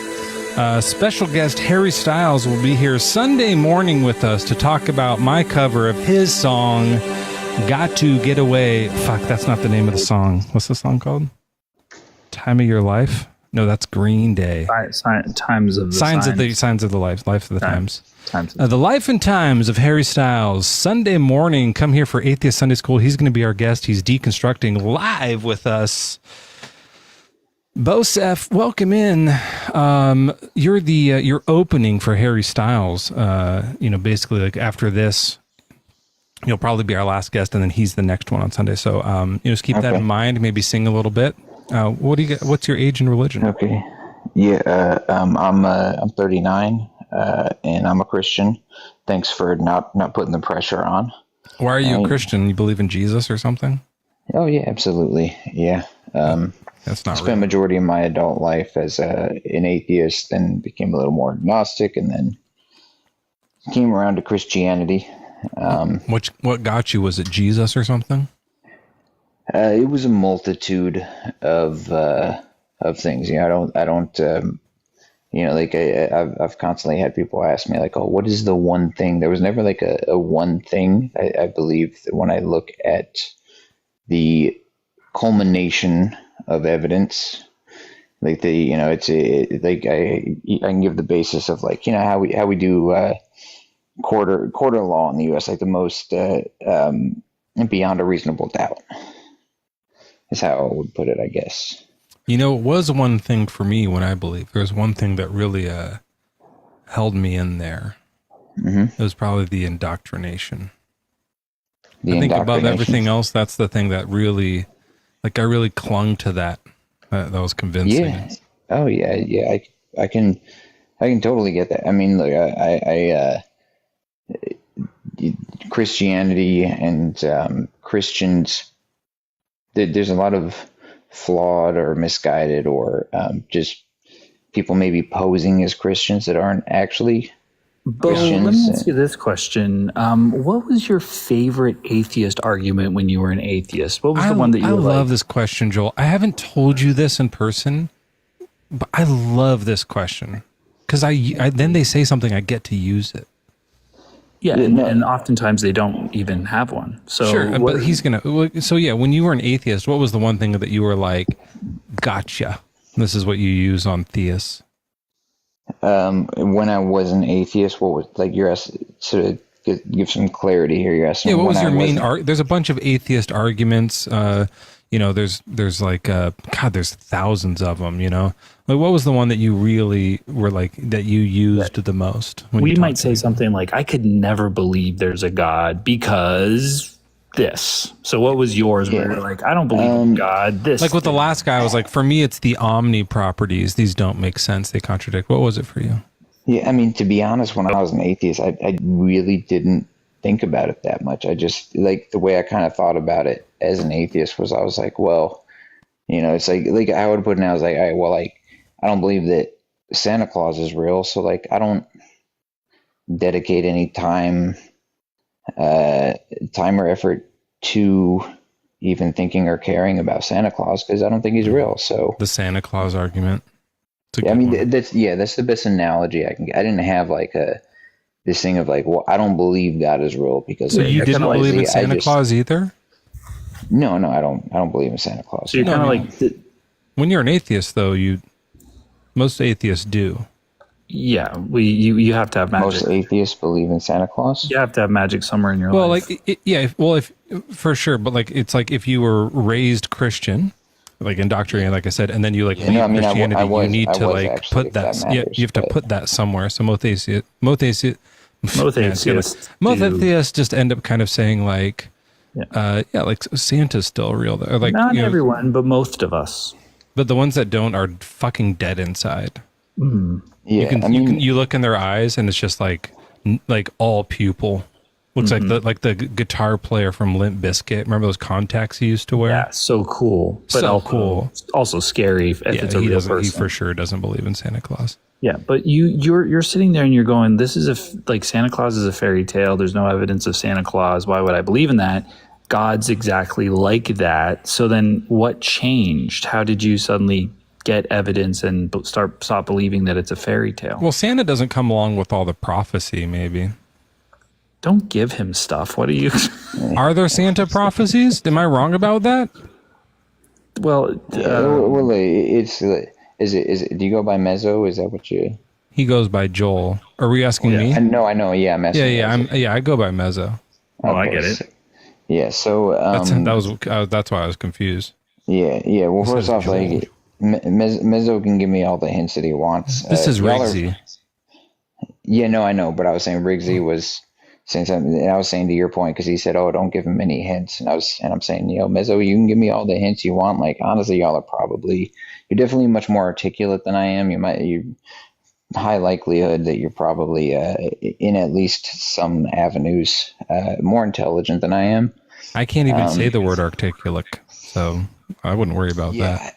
I try to keep my words at 2 syllables or less. But them 3 and 3+ syllable words, man, that's for the birds, bro. Syllables. That's funny to say it in it. Yeah. Ironic, that's a hoot, right? I thought it was more of like a tweet or a than a hoot. I said it's a hoot. Yeah. I already. All right. So what convinced you of Jesus being God or something? Did you see him or something like that? Well, there was first I can give you like a little bit of the background, like why I became like yourself, Mezzo. I was raised in the church by some Bible thumping parents. And then I graduated from high school. I joined the military. I would say that I was a secular Christian up until my first combat deployment, right? Like, the sense in like you say like, oh yeah, I'm a Christian, but like I wasn't like praying or going to church or anything like that or reading the Bible. I just said I was a Christian because that's how I was raised. And then I had some experiences in the military that kind of led me to the path of like, I don't know, it seems kind of crazy that there would be this creator that would have us live in this world the way that it is. And so I spent the following 15 years after that as an atheist. So you're running the problem of evil. Or unnecessary suffering. That was your favorite atheist argument. Yeah. How did you solve the problem of unnecessary suffering? I mean, to say unnecessary suffering, I don't know what you mean by unnecessary. Necessarily, like who? You're a military man. You're at war. And you see a grenade fly over your head. And sorry, honestly, if this triggers any PTSD, I don't know what kind of action you saw. No, it doesn't. Like, I mean, I'm diagnosed with PTSD, but to give you some clarity, PTSD is not what people think it is. Like, I just want to, not to get off the rails here, but I've got a lot of buddies that, and a lot of military friends that are like, these like degenerate alcoholics. I love them, but they're degenerate alcoholics. And I knew them before we deployed. They were degenerate alcoholics before we deployed. Then we get back and they're still degenerate alcoholics, and people are like, "Oh man, PTSD." I was like, "No, bro, they had a problem before." PTSD, you have some. I've had nightmares and shit like that before. But it's not. And I'll also add that it isn't limited to like military action. People get it from other things as well. Yeah. And it is a serious thing. In fact, people in my very house have it, and they are not military people. Yeah, so, I've got stronger PTSD triggers from non-combat related shit. Like I like in the Marine Corps, when before you've done a deployment, you're a boot. That's like you're the lowest form of life on Earth, and like that's you get like what treated God's thing is. Yeah. Well, yeah. I mean, from your perspective, a lot of people get it from religion. That's no joke. Like you spend your whole life being like told you're terrible. You're an awful sinner. You don't deserve anything, but God's. It's like so. One of these things that people like that gets locked in, and they get PTSD. But anyways, let's say that you're at war and you see a grenade fly over your head and it lands like in a child's mouth and they explode. That doesn't seem to serve any purpose. It seems like an amount of the parents are watching. They hated it. They were just like, I did not like that. Like they're just like, no thanks. Did not like watching my child's teeth fly at me in that way. So they're not a fan. You didn't like it, presumably. Yeah. Honestly, like no one there was really into that. It didn't help anyone. You'd have to be a very sick individual to enjoy something. Yeah, like it's that. just an unnecessary kind of thing that happened and was all bad, and something suffered. Why would God let that happen? Why not just redirect the grenade? Well, I would bring it down to, not that you're probably going to hate this, but let me answer your question with a question. I love God, that. God does not exist. Yes. Answer, yes. That's your belief, right? Yes. This event happens. Why did it happen?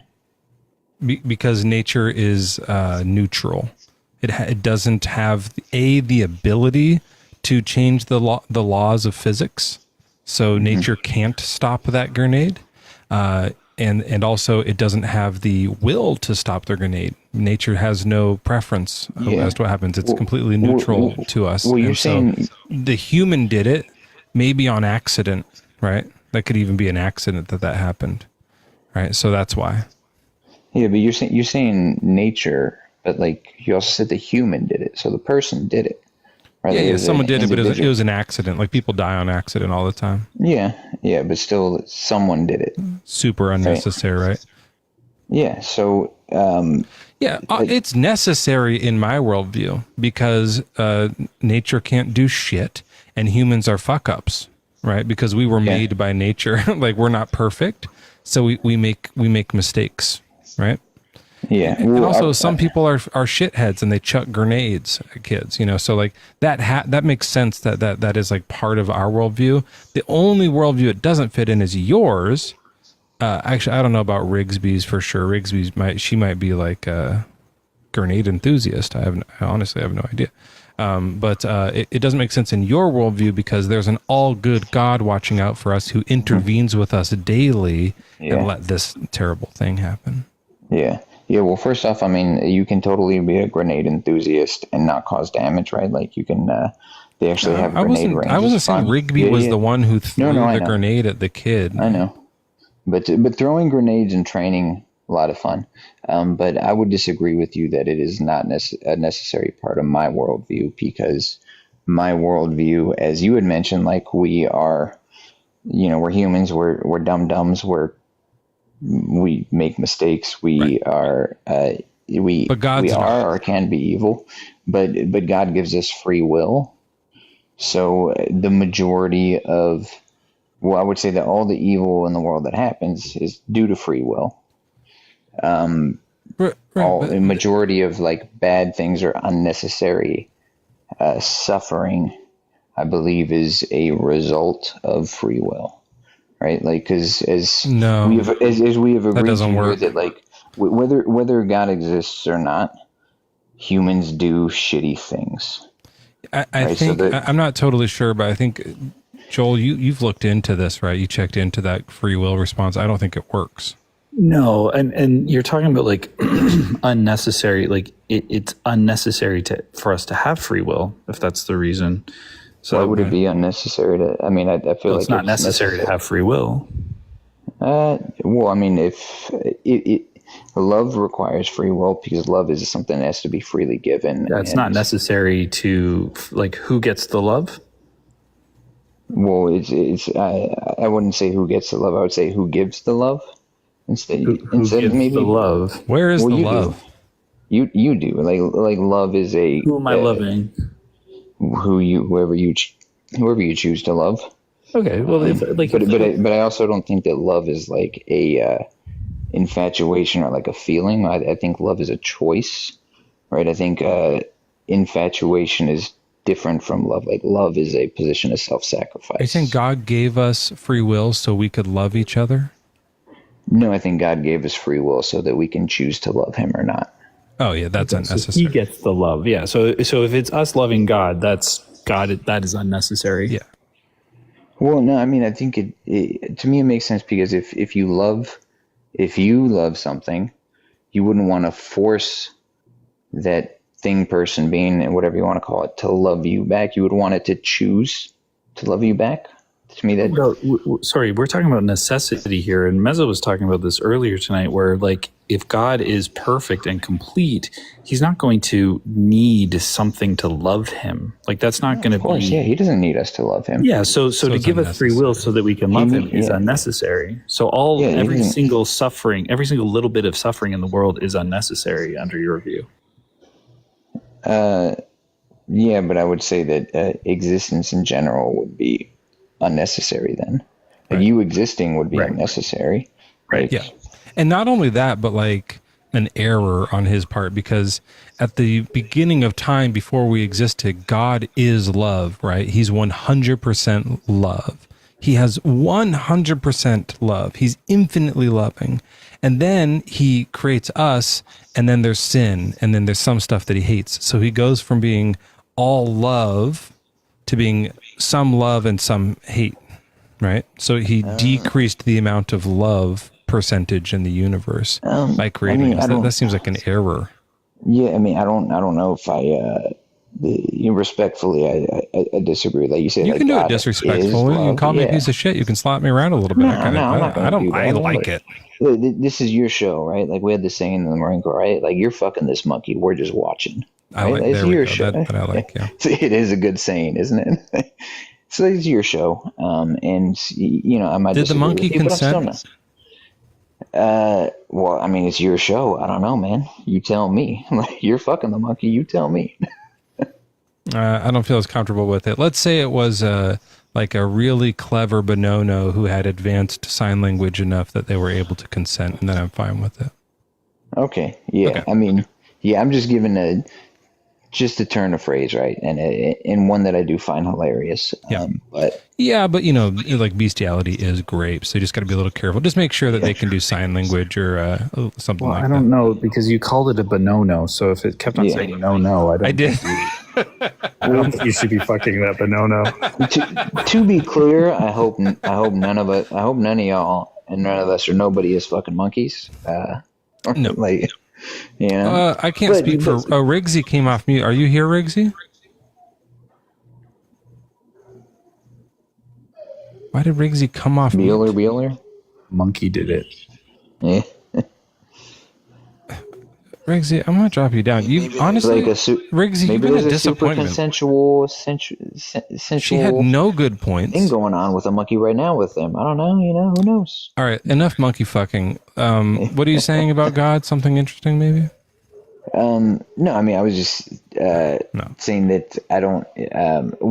There seems to be a fundamental flaw with. Creating humans. Yeah, it's a flaw with creating humans. Yeah, look, honestly, I think that he could make us love him, and that would be better than making us choose to love him and get blown up by grenades. I think that'd be a better choice. No, I mean, I disagree with this. Like, you can't make somebody love you. I don't think, because I think love is something that has to be freely given. Are you going to sing it, Joel, or am I? Is this Bonnie Raitt? I can't make you love me. Yeah.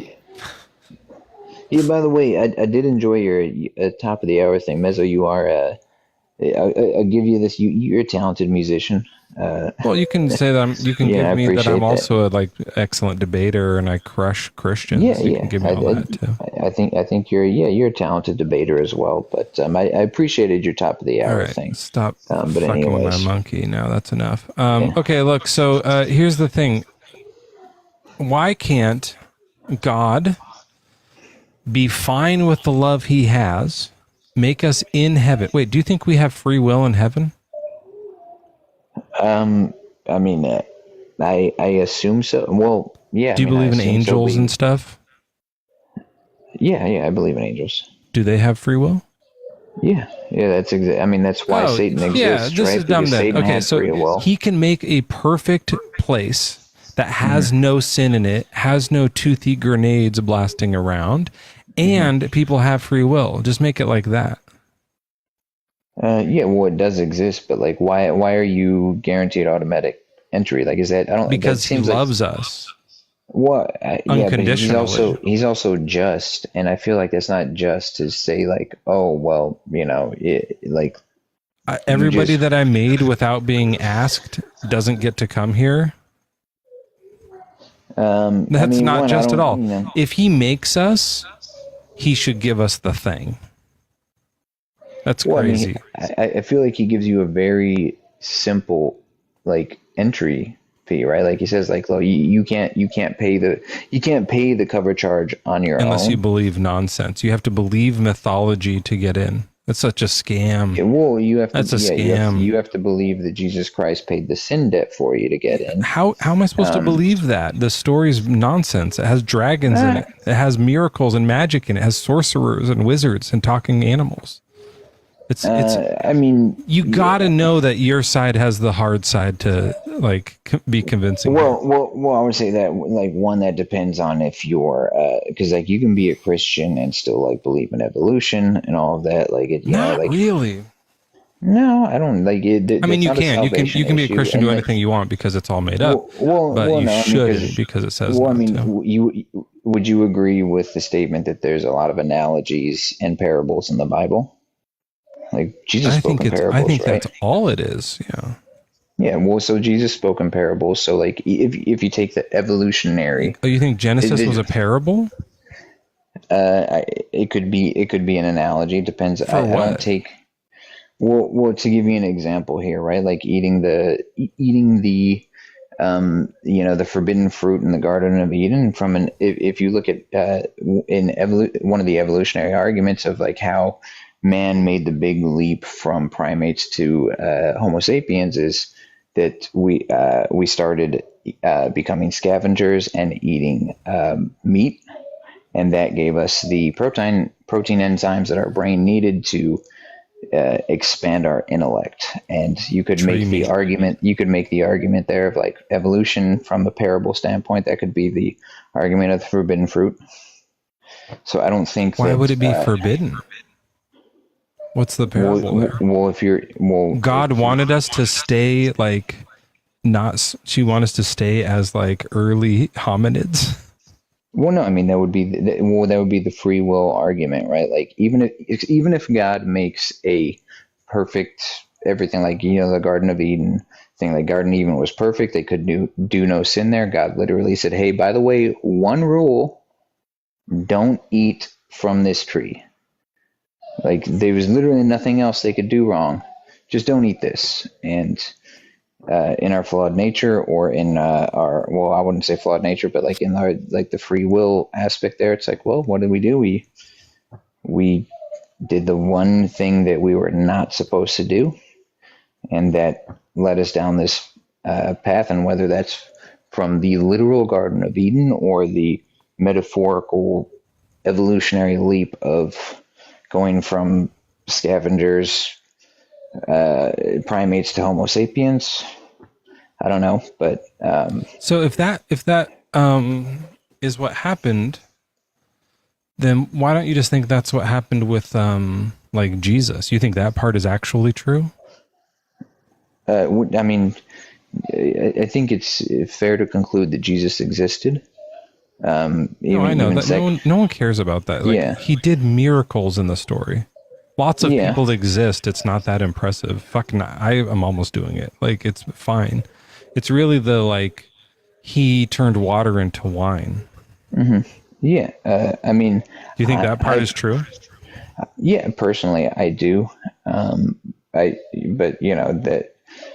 From the in-person standpoint there, that could have been maybe Jesus understood science to a better aspect than, his disciples, and he figured out a way to do it. I don't.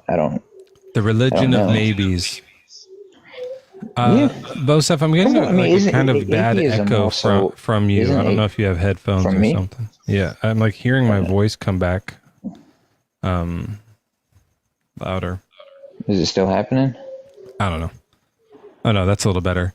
Okay. Yeah, look, I think believing in miracles is like absolutely difficult. Like that like that's a difficult thing to do. So if the rule is that we have to believe these difficult things or we don't get access to the eternal good place, then I think that's unjust, and God is described as just.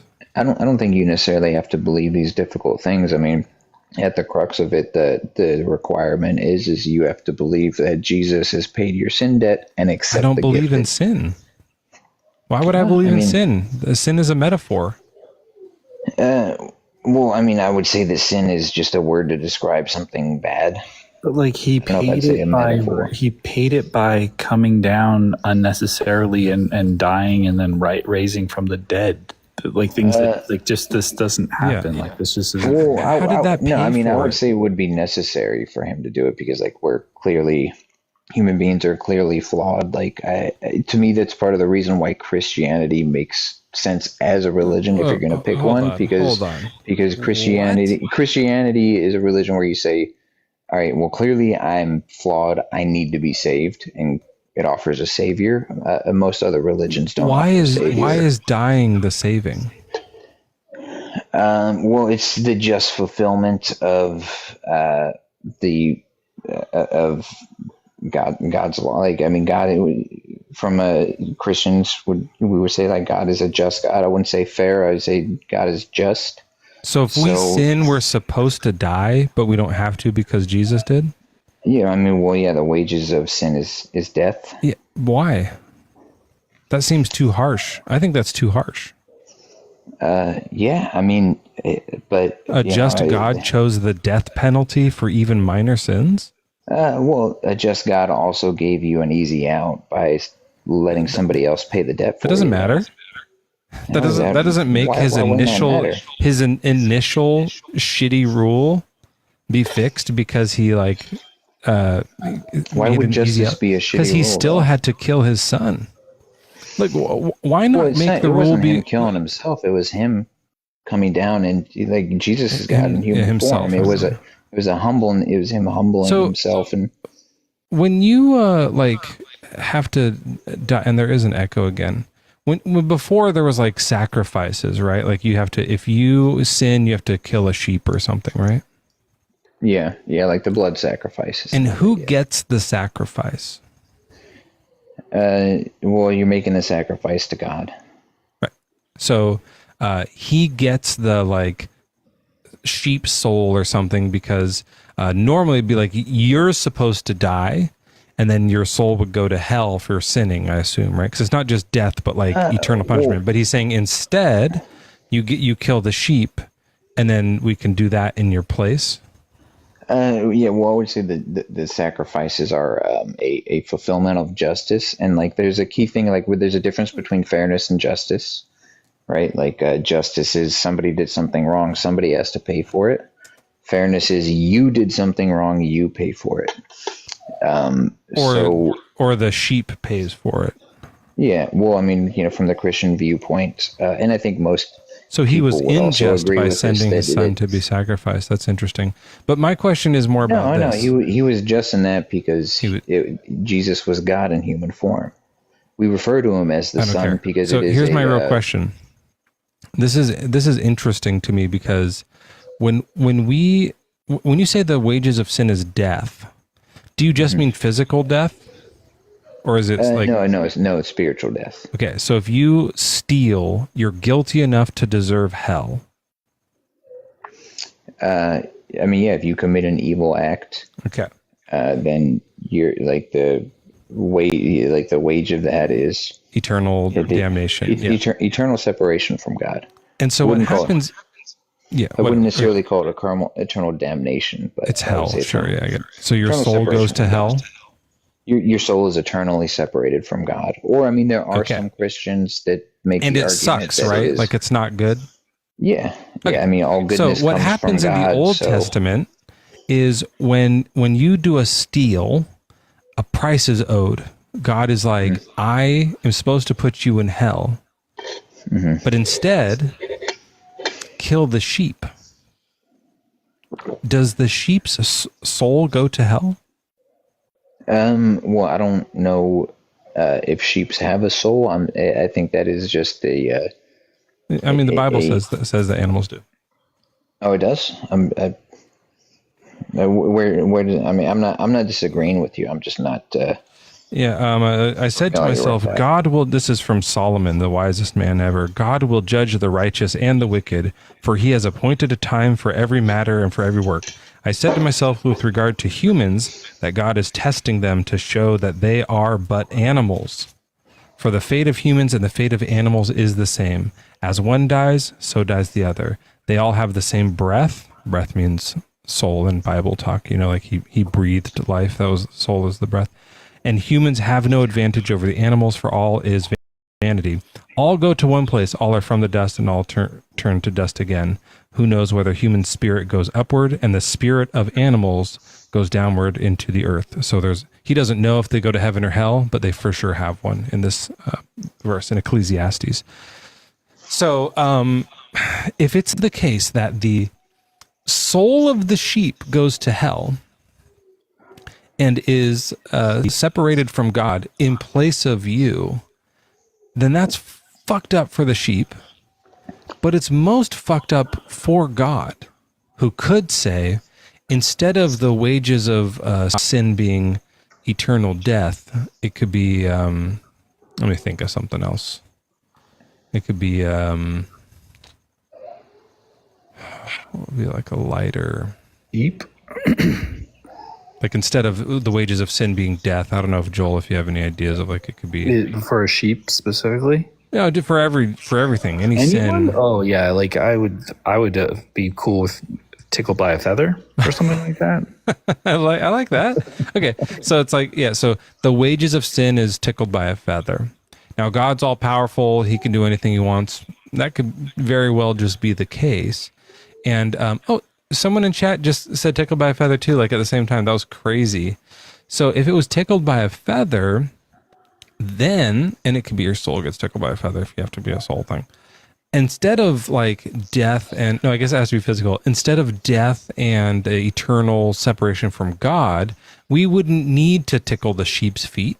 We'd just go, okay, tickle my foot. And that'd be fine and it would be over. But he chose the bloody massacring way for no reason, where sheep souls get punished for eternity and his son had to come get wrecked up on a cross. This is monstrous.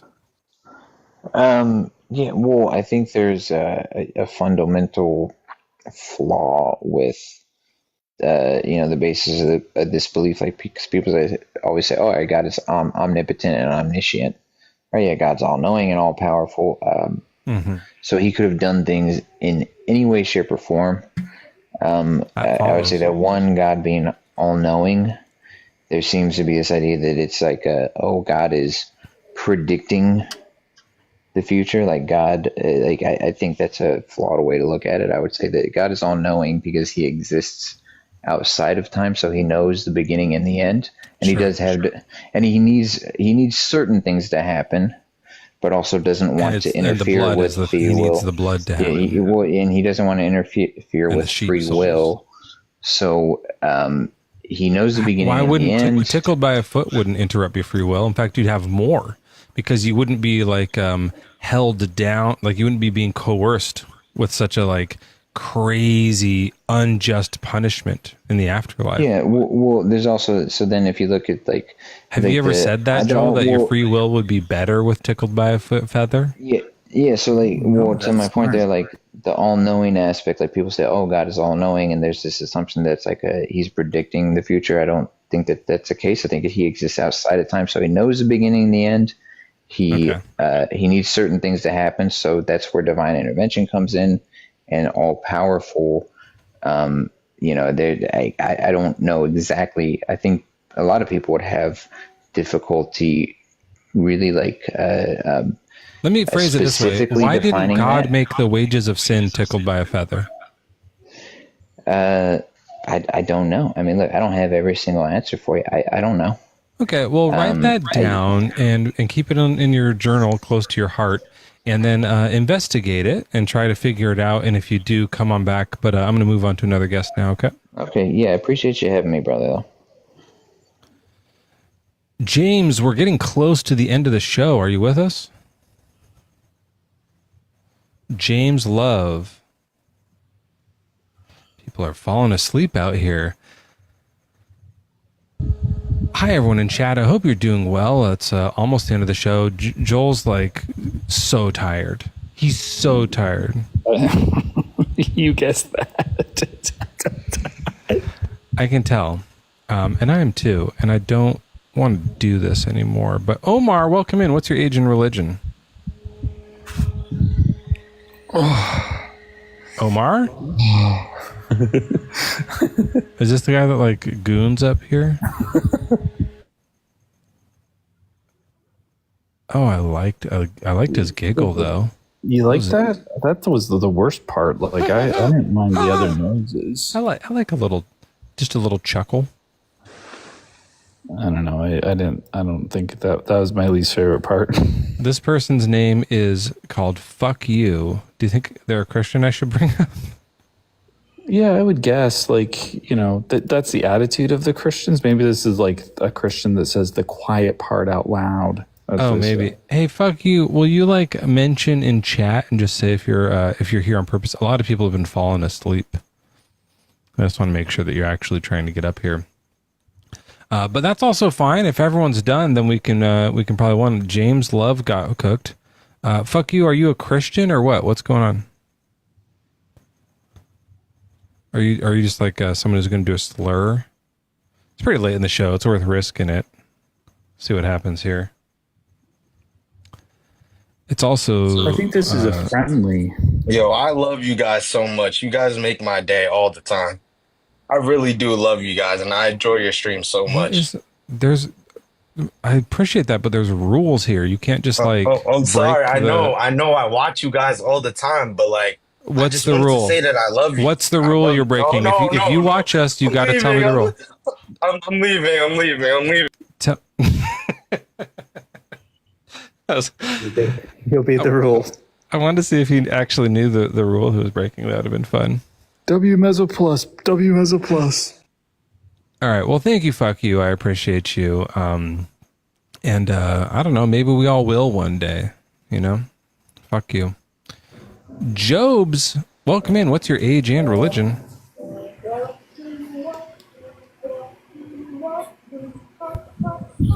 Nigger. Oh, that's what it is. Okay. Well, I mean, that's. Why does he follow me? Nigger. Blocked. I don't know if he did it too, but interesting. He follows me. Yeah, just so that he can do this type of thing. Yeah.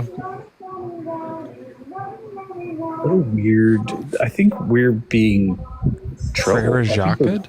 Yeah, that's Frere Jacques, but like I think we're being. This is. They're trolling us. I don't know. Jobs, are you there? Forgot to mute that when I did it. All right, well, let's just wrap it up, I guess. Look, we had a good night. I didn't get to do my new bit. Just letting y'all know, we're going to have to save it for another time because I don't want to give it all away, but I'll tell you what, I'll give you like maybe just a little bit of a hint here. Would that be weird? Joel, I haven't told you about this even. But I have a secret scroll. Oh, what's this? Is this a little bit of a magic thing? Nope, this is the new argument. It's a more official version of an argument that I've done before.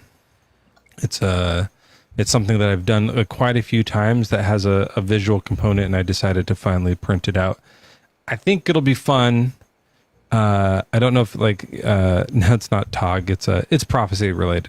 So we'll see what happens with it and how it goes. But yeah, I found it in the woods. Yeah. Can I just say this? I am intrigued. I cannot wait. And so we might be seeing this on Sunday morning. Yeah, and I'll tell you what I'll do, guys. Go ahead and raid out who's on, and Joel, I'll just keep you on after. I'll tell you what it is. It's fine. Okay. Once I close the live out. Okay, Born Again's on. Can I say this? I'm going live tomorrow. Oh, really? Yeah, I'm doing it. Tomorrow afternoon? Tomorrow evening. Afternoon to you, but it's going to be evening to me. Maybe I'll pop on by. Well, please do, but just go easy on me because, as you know, It's one of my. It's still early for me. Like I haven't done it for a while, right? It's something that like, this is new. So Are you talking about fucking? No, I'm going live on the internet. Oh, okay. Going live. But are you going to be fucking in the? No, not this time. This is on here. This is not my other thing. This is the. Oh yeah. I follow you on the other thing. Yeah. You're thinking about that. No, this is here on this one. So yeah, it's gonna happen finally. So all right. So everybody, look out for Joel. One of Joel's first lives here. He's gonna. What are you gonna do? Maybe like God or something like I'm gonna put out on here. I am. Yeah, it's gonna be about like not God. So it's like similar to like a God. Interesting. Like, yeah. So it's like I'm taking the different angle on it. I'm like, because a lot of people are like God. I'm gonna be like, no, it's so much. Not so much. Yeah. It's like nah. That'd be a great background. Thanks. God ? Not so much. Right? And then the next line. Not so much. Not so much. That's a great background idea. I gotta write these down somewhere. All right. Well, let me drop James down. Everybody, go raid. Just go away, and you'll play us out, and then everyone go and say meat sauce raids whoever, and then just do that. Yeah, Born Again Atheist is on. That's great. Yeah, just hang on.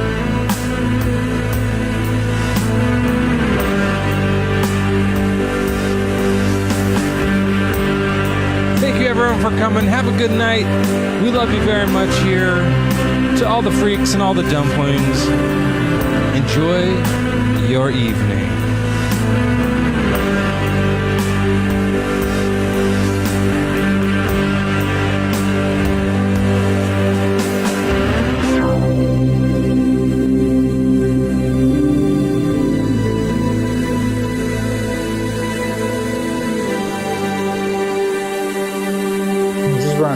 And I just want to remind everyone, we got funny sacks for sale in the merch store. Super funny sacks, and they're link in bio. So check out the sacks; they're hilarious. They got stupid sack verses on them, and they're all for they're good priced. What? It's over. The thing ended. Oh, sorry. Did you cut off the ad? I didn't. I couldn't hear that you were saying it because the music was still going. I was doing an ad for the funny sacks. That's why did I call them tote bags? I should call them tote sacks. Oh, yeah, the funny sacks, or something like that. Joke sacks.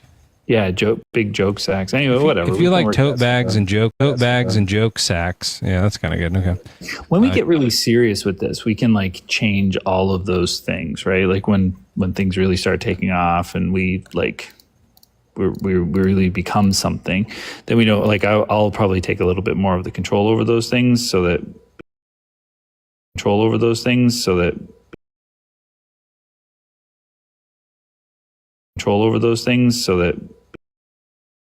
when it's worth it, I will. Like when we have like the audience, and when we when we're in, we're someone in a sense. Like I personally think it's like worth doing it for these people now. I think that the fan base we have is pretty cool. I wouldn't waste your time. Like I woun't waste like there's no reason to small group of we've sold like 7 bags, joke bags. Yeah, that number is like pathetic. Well, it only took me, hold on, I'm counting because now I did the 4 new ones. It only took me like probably a total of like 32 hours. That's pathetic. No, it's just like that number. Like, call me when we're doing 700 or 7,000. Seven.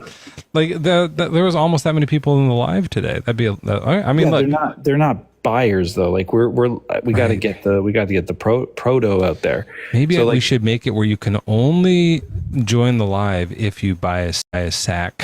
I don't know how to restrict that, but yeah, if you like, bag owners only. If we had an idea like that, then I would be sitting here like whistling a different tune. I'd be saying like, let's get the branding on point here, and let's like make this happen. You know, it's like, let's get some signs of the times. Can you do any of the fancy whistles, like the ones where you like put your fingers in your mouth?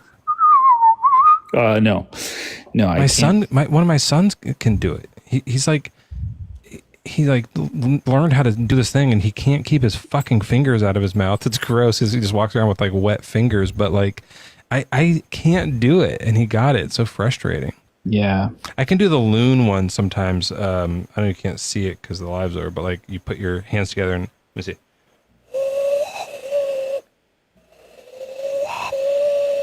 It's not that great, but I don't care about this. What is the scroll thing?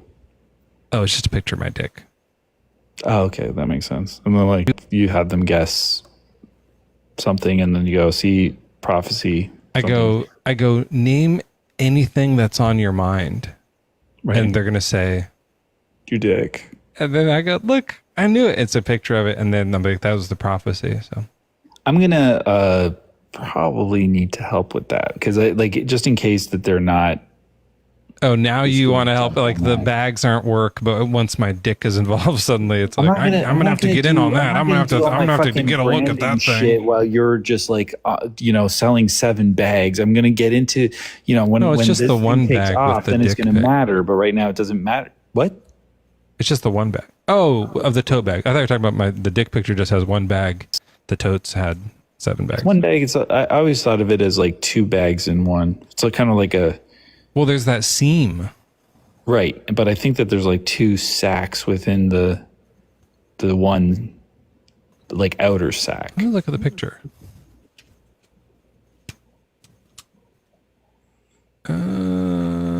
You might be right. Yeah, well, you can feel around. Like the way you do it is you try to put the one ball over to the other side, like just try to get it. Okay.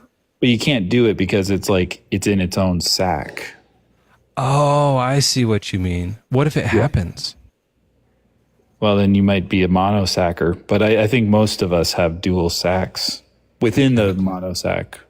Yeah, I mean, I guess it's always good to know what's going on down there, anyways. Just for other reasons. Yeah, you should already know. You should be like.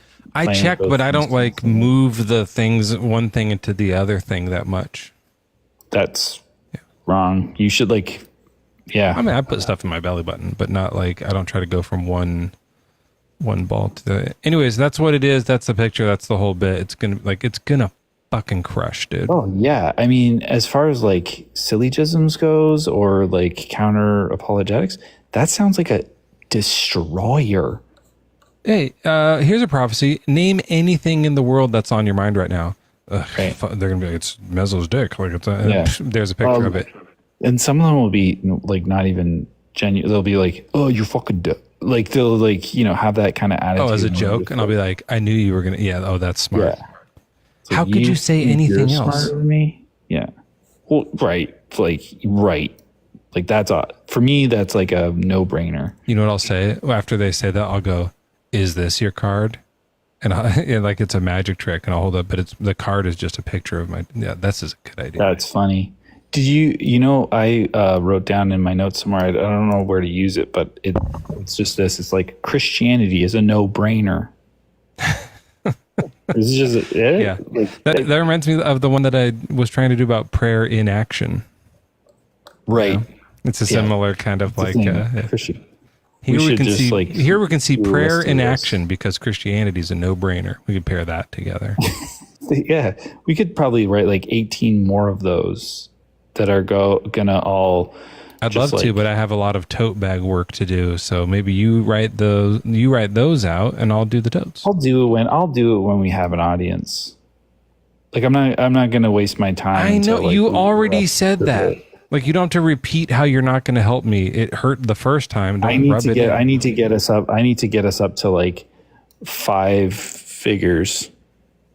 Right now we're at we do 3 figures as on this. Viewers or as tote bag buyers. Both.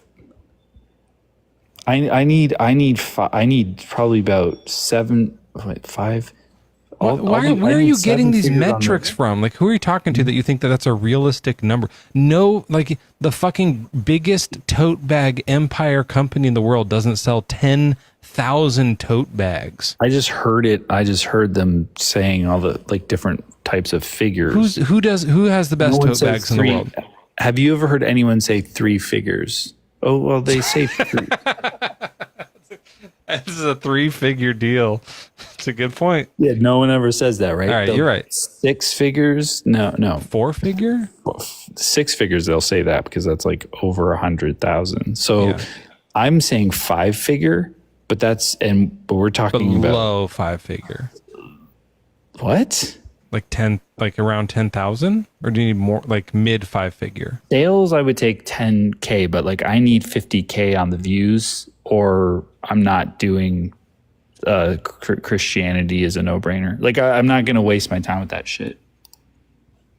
Okay, look, I trust your instincts. You're like a naturally savvy businessman. You've gotten us this far. I've been like cold ass surfing on your coattails, and I don't mind saying that in private. Obviously, remember, don't tell anyone that because I want. Well, they know. Nobody. There's nobody to tell. They know. Like everybody knows that. Like that's not. I get a lot of messages saying that they think you're writing mine.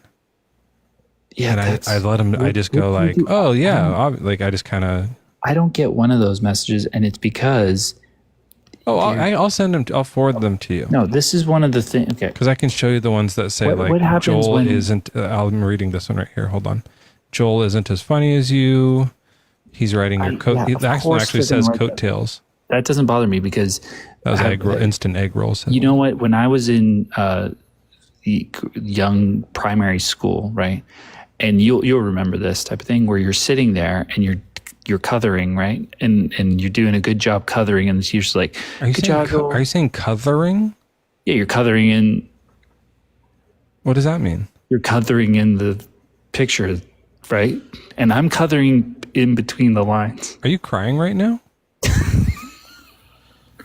Sorry. I'm still at work. Joel, I gotta go. This Hold is on. weird. I'm coloring in between the lines, and then you know that the teacher goes up to the other dumb kid and that's coloring all outside the lines, and she goes, good job, Bobby, you're doing a great job, Bobby. And she's like praising Bobby more than me. Why? Because Bobby needs it more. And that's what it is with you, right? Everybody's like, yeah, you're riding Joel's coattails for sure, bud. Keep it up. And they're saying more like it's more like the teacher pulled me aside and said, you should be in a higher grade than Joel. Like, we're going to move you. Because they're saying that I should, like, I would do better without you. Yeah, like a special class or whatever. Because it's like college. Like, they're saying, like, Joel's dragging you down. Why would they say that? Because they want you to feel really good about yourself. And that's what, but wouldn't that make you feel bad, though? I'm not involved. You shouldn't be telling me this. Like, it's nothing about me. Here's one more. Huh? Joel takes all your good ideas and ruins them. Okay, that's weird. Nobody should be telling you that. That's between me and like everybody. No, we all know that. Oh, you know what? I'm sorry. This was an email I wrote to myself.